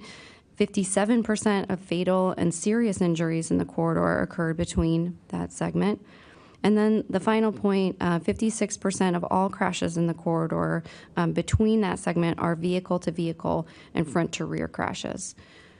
So we talked about how that was an indication of how pedestrians are likely trying to cross the street in those areas and cars are stopping suddenly to avoid crashes into those pedestrians. Okay, and then finally, the types of improvements proposed have been shown to reduce crashes. So these are proven methods to reduce crash rates. So the first bullet is saying if we were only to do the road diet, so going from the 4 lanes to 3 and the addition of bike lanes and excluding what we're considering our pedestrian improvements, the pedestrian activated signals at the mid-block crosswalks and the access restrictions, we would have an estimated 11 to 35% potential reduction in crashes corridor-wide. However, it is important to note that the road diet already exists in the IDOT problem segment to the south of Nevada to south of Indiana. So this section would not benefit from the maximum potential reduction and would likely remain on the IDOT critical safety tier list because the majority of crashes experienced within this segment are front to rear, not bicycle crashes. Going on, if we look at just doing the pedestrian recommendations, so that's the pedestrian activated signals at the mid-block crossings and the access restrictions, if these are implemented, we're looking at a potential reduction of up to 50% of all crashes between Green Street and Florida Avenue.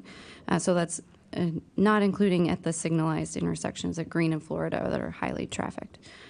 Then finally, if we have the complete suite of the recommended improvements, so doing the road diet, the on-street bike lanes, and the pedestrian improvements, we could see a yield of 56 to 68% reduction in overall crashes. For next steps, so why we're here, the endorsement by City Council will allow us, the city staff, to continue considering the improvements recommended by this study in our design phase. And the resolution will be a demonstration of the council's support for safety improvements along the corridor that will be critical for IDOT grant applications for this project. So if the recommendations are determined to be appropriate for the design of the corridor as we move forward, city staff must return to council to pass an ordinance before any changes to turning movements or to a change to a one-way street can take place. Thank you for listening to all of that and reading along. Thank you, Carmen. You did great. All right. Any discussion? Ladies first. Mary Alice. Thank you. Actually, it's a question for staff. This is really good information. I really appreciate you taking the time to pull all this together. You've certainly convinced me that between Nevada Signal and Indiana is not a safe place to be, which I always cross at the Nevada Signal, but it's the south side, so I'm not going to go to the north side. Or no, I go to the north side, not the south side. Sorry. My question is with the disregarding the recommendations of the study would likely disqualify us from the project from receiving IDOT funding. My question is, how closely do we have to adhere to the exact recommendations? For example, if we discover that maybe a bus stop north of Oregon, MTD is not going to do it. We need to move that. Well, we're going to move the pedestrian walk because it needs to be behind where the bus stop is, right? So my question is how much deviation would we be allowed and still qualify? So I don't believe that we would be locked in to the exact locations of where the recommendations are, because IDOT acknowledges that you will acquire more information, you will study the segment further, and you may need to make changes. For example, if we cannot put the bus stop in that exact location and we need to move it. So I don't think that we are locked in to every specific recommendation.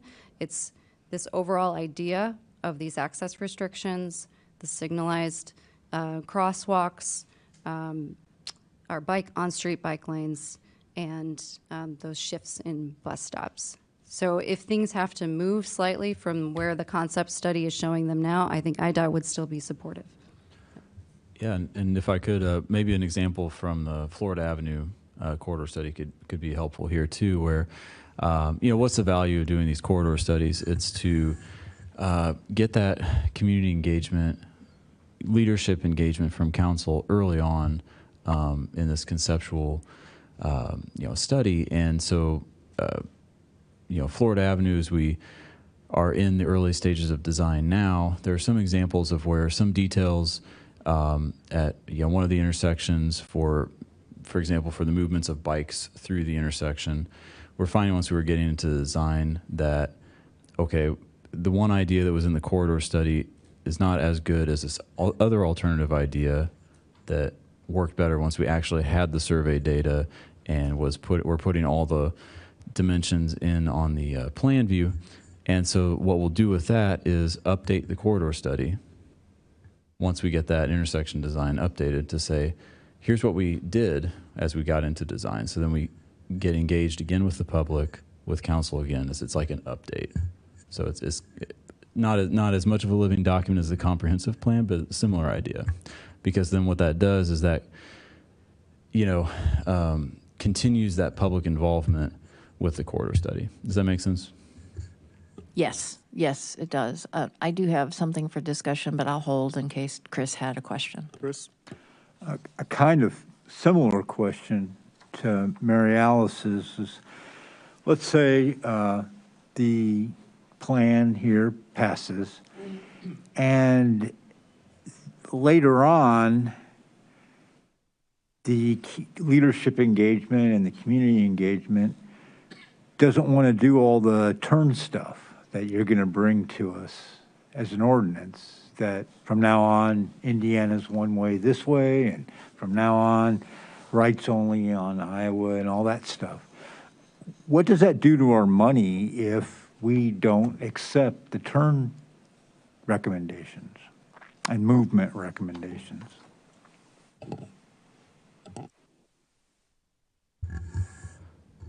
And so what you're asking, Chris, another way of saying it is, if council endorses the study, but then we later don't enact some of the pieces that to make it happen.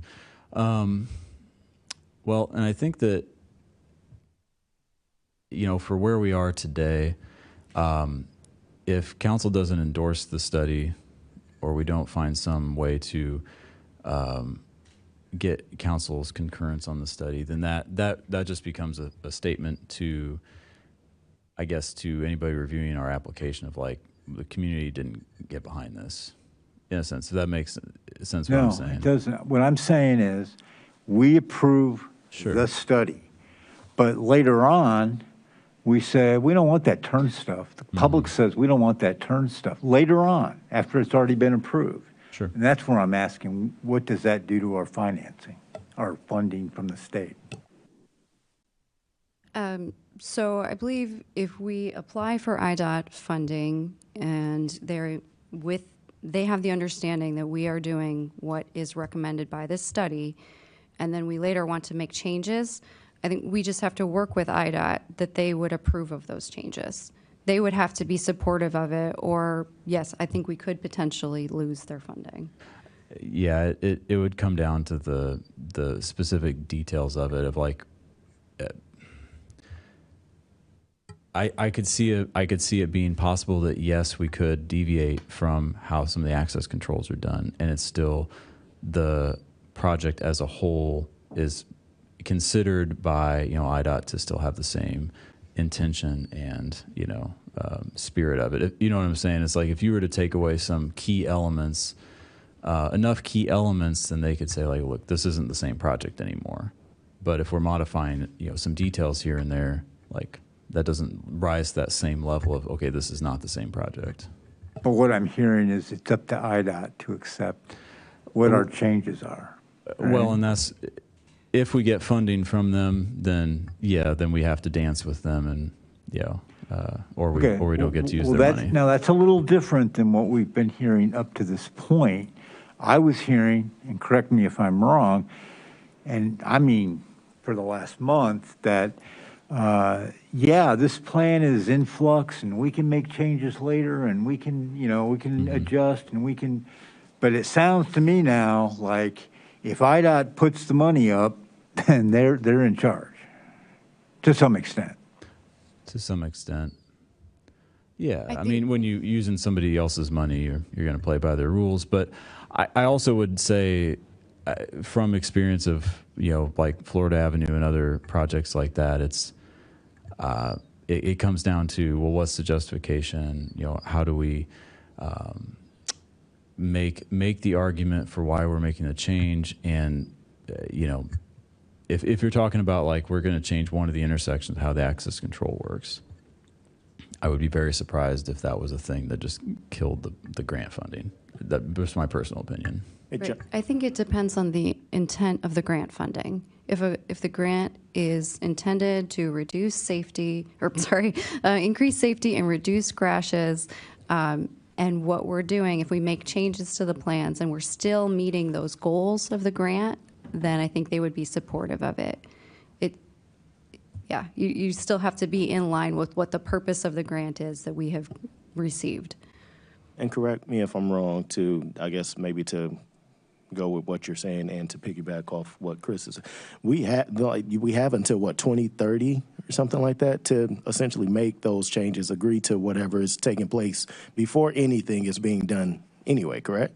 That's if we are using our state motor fuel tax funds, which is how we currently have it in the CIP. If we want to move forward with this project quicker, because this has been an issue since 2017 or prior, it was 2017 that it was listed in the critical segment list by IDOT for our region, then we would need to seek grant funding. Oh my God. Jaya. Thank you. Thanks for the additional information. And I want to highlight a couple things. One is I feel like as a council, we're always asking city staff to think about how are we going to fund this, right? We don't have enough money for everything. How are we going to fund this? You're telling us how we're going to fund it. So I encourage people to think about that. Yes, there are many more phases, right? This is just plan. Then there's the engineering. Then there's actual implementation, right? There's still many more steps. And this is literally what we're asking city staff to do all the time, is help us figure out how do we pay for the things that are critical to the city. And if we don't pass this plan, or if it needs more time and you have a reason why you want more time with it, fine. But just to reject it, it means we're closing the city off for applying for funding to save lives, right? So I guess I would ask people to think about that too, of like, is the inconvenience of some of our residents having to make extra turns worth saying we don't care, or we're going to continue to kick this down the road so that more people are injured and potentially killed? And this has been an issue. I came to this community in 2005 for undergrad, and it has been dangerous, and there have been people who've been getting hurt and killed in that corridor this whole time.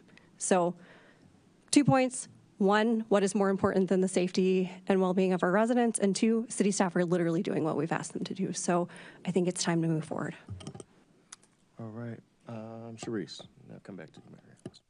1 minute. And now that I'm kind of hearing that type of description that Jay had just made, and I'm going back to maybe 5 years ago. We joined, or we voted to be, what was it called, Zero Vision, or Vision Zero, and this may actually help with that particular goal that we had in that as well. So I can kind of see why this makes sense. So I don't want to say that much. And I think that since we made that commitment, and this is a step toward that, to keeping pedestrians and bicyclists and people in general from being injured in car crashes and so on and so forth, I think that we need to think about this. Definitely need to have a hard thought on this. Mary Alice. Yes, thank you. I just kind of wanted to speak to a couple of things, and I think I said this last week. I'm in full support of making this area safer, absolutely. Some of my ward members might not like this statement, but I fully expect some of these turns to be restricted. I would like to see a couple of things done before we make the determination on exactly which streets we're going to restrict and how we're going to restrict them. So I fully expect this to pass out tonight. I'm going to vote no, only so my 2 concerns could potentially be heard. So as I said, I'm sure this will pass. I'm sure that in the end, if we do get the money, that we will end up closing some of the access. That access where we turn left, right, in, out, most of that is determined by where the pedestrian stops are and also where the bus stops are. And so for that, I think Chandra's suggestion last week in terms of piloting some of this, I do strongly feel like we should pilot some of this. And when I say pilot, I mean like a real pilot. Like, does this work? If it doesn't work, can we make changes?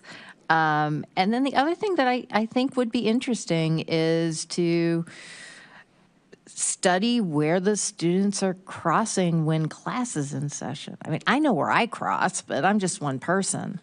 As I was going down Lincoln again, looking at the crosswalks, I was thinking, okay, well, that one matches with that particular side of the sidewalk, and there's both, different directions and so forth. But I'd like to see what students are doing. I agree with the person who was in Oregon crossing on the median. I hate to say it, but I do it sometimes too. But I only do it if there aren't any cars there. So, I mean, I get it. So those are the 2 things that I would love to see as we move forward with this. I agree with Jay. We've been asking staff to look for other ways that we can achieve our goals. I agree with Sharice that we passed Vision Zero. I agree with all those points, but I just want to clarify why I'm going to vote no, and I do expect this to pass. All right. Grace? Thank you. Not too much here. Also curious if y'all had something to add to the general conversation. It looks like y'all had things in the works. Yeah, are we able to jump into the mix? I don't know if that's appropriate or not. Referee? Well, if we're in discussion right now, so if you were able to provide clarification to a council inquiry or request at the discretion of the chair. Yeah, go for it. Okay, thanks. Great points, Mary Allison. Thank you for, I love having the conversation about it. I did want to clarify that the traffic data that we collected, especially about pedestrian traffic, was collected in April of 2023 when class was in session. And so that's a very important thing to collect that data when school is in session, definitely. If for some reason this endorsement resolution doesn't pass tonight, what I would just ask of council is, let's find a way that we can get the endorsement. What changes would we require for that? So that just encourage that, conversation too. But all right, Grace. Sorry, thanks for commenting on some of the discussion here. Just want to say a quick thank you to all of our staff. Thank you for our actual city staff and also RPC and consultants. And I really appreciate the time to explain this and all of the maps. I get confused on which state street is coming next anytime I have to go near Lincoln. And I feel like I'm more familiar with it after having these thorough explanations. So I appreciate that. And also some of the changes that have been made throughout this process in response to some of the feedback, that there have been a lot less one-ways, to my understanding, preserve access to streets with car traffic, and I think there's been a lot of compromises on this as is, and I definitely agree with piloting or testing stuff as we go, especially with new changes. This community is probably going to be really an adjustment when streets suddenly become a one-way when they haven't always been. I struggle with one-ways even when they've been there all the time. So I am excited to pilot some of that, and I really hope this enhances the safety. And just thank you to all who've worked on it and given input and helped make it even better along the way. Thank you, Grace. All right, Clerk, will you please call the roll? Councilmember Wu? No. Councilmember Evans? No. Councilmember Hersey? Yes. Councilmember Colasetti? Yes. Councilmember Bishop? Yes. Councilmember Wilkin? Yes. Councilmember Quisenberry? Yes. Thank you. All right, thank you. That motion passes. All right. Are there any reports from special committee? Seeing none, we will move on. We're now, are there any reports from officers? Seeing none, we will move on. We have one mayoral appointment for confirmation tonight. The appointment of Darius White as city administrator with the term ending June 30th, 2027. Is there a motion to confirm this appointment? So moved. Motion made Second. by Jayes, seconded by Sharice. If there's any discussion, I'll kick it off. Discussion? Can I do that? All right. So first off, I'm incredibly excited to hopefully, knock on wood, welcome Darius White as the new Urbana's new city administrator. I've said before, and there was, multiple ways we could have went about this, and there would have been no doubt that, he would have been the top, candidate in my opinion. There's a reason that multiple neighboring cities have tapped him to lead. He's earned the respect through his experience, his integrity, and he's shown results. More than just qualified, Darius is of this community, and that was extremely important to me. He lives here. He's raising his family here. He's built meaningful relationships right here in the city. He understands the challenges and our potential, because he lives here with us. And that means a lot to me, that's very encouraging as we move forward. Darius understands the direction that I want to take the city, towards greater equity, stronger neighborhoods, and smarter, more inclusive growth. I believe he's exactly the partner that we need to help turn this vision into a reality. This is one of those decisions that I believe we'll be able to look back and say that was a job well done. It's an honor to have someone of Darius's caliber and character to join the team. And as I've said with every appointment, results matter. And Darius and I have had this conversation, right? If performance doesn't align with the expectations, we'll address it and adjust accordingly. I'll be the first to admit if and when I am wrong, but I am confident that this won't be the case here. So I am grateful to be in the position to offer Darius this opportunity. So, there any further discussion? Grace. Thanks. I'd say thank you for your willingness to serve and join us in Urbana again as staff. Did also just want to say that I think that this makes sense, that there's no, as far as I know, requirements or minimal ones that we've met or precedent for mayoral appointments in this kind of capacity. And that also this is somewhat of an internal hire, since Darius was with us at the city for years ago. So I think under different circumstances, this could have been an internal promotion. And so I'm definitely have no doubts about the qualifications. And I think that we have seen Darius's work as a city employee here in the past and in other roles, and have no doubts. And again, thank you for being willing to come back and join us here, and wish you the best. Mary Alice? I just wanted to say I did have a conversation with the mayor about the job description, and I believe, and please confirm if I'm remembering correctly, you said that you'd be working on that over the next couple of weeks. Correct. There will definitely be, some changes, yes. Okay, Absolutely. all right. Are we in discussion? Okay, we're in discussion. Okay. So I had the pleasure to meet with Darius last week and had a really good conversation, really productive conversation. I know there was a question about some of the procedural items from one of my constituents, actually, and I believe that's all been sorted out, that we're within compliance with the law and so forth. I have every expectation that this will pass. I am going to vote present. Nothing against Darius, but I'd like to have the job description. And so that's the reason I'm going to vote present. Present does go with the majority. As I said, I don't foresee this stopping that, but that's why I'll be present tonight. So thank you. Jan? I just want to say thank you to Darius and to Mayor Williams for making sure that I had an opportunity to meet with Darius before this appointment, since I was not available during the previously scheduled time. So really appreciate that conversation and feel very confident in this choice. I also want to say thank you to Elizabeth for serving as our interim. It's a lot to balance on top of her normal responsibilities. So I look forward to seeing this change, both for the mayor and for Elizabeth as well. Anyone else? Seeing none, clerk, will you please call the roll? Councilmember Wu. Present. Councilmember Evans. Yes. Councilmember Hersey. Yes. Councilmember Colasetti. Yes. Councilmember Bishop. Yes. Councilmember Wilkin. Yes. Councilmember Quisenberry. Yes. Thank you. That motion passes. Congratulations, sir, and welcome.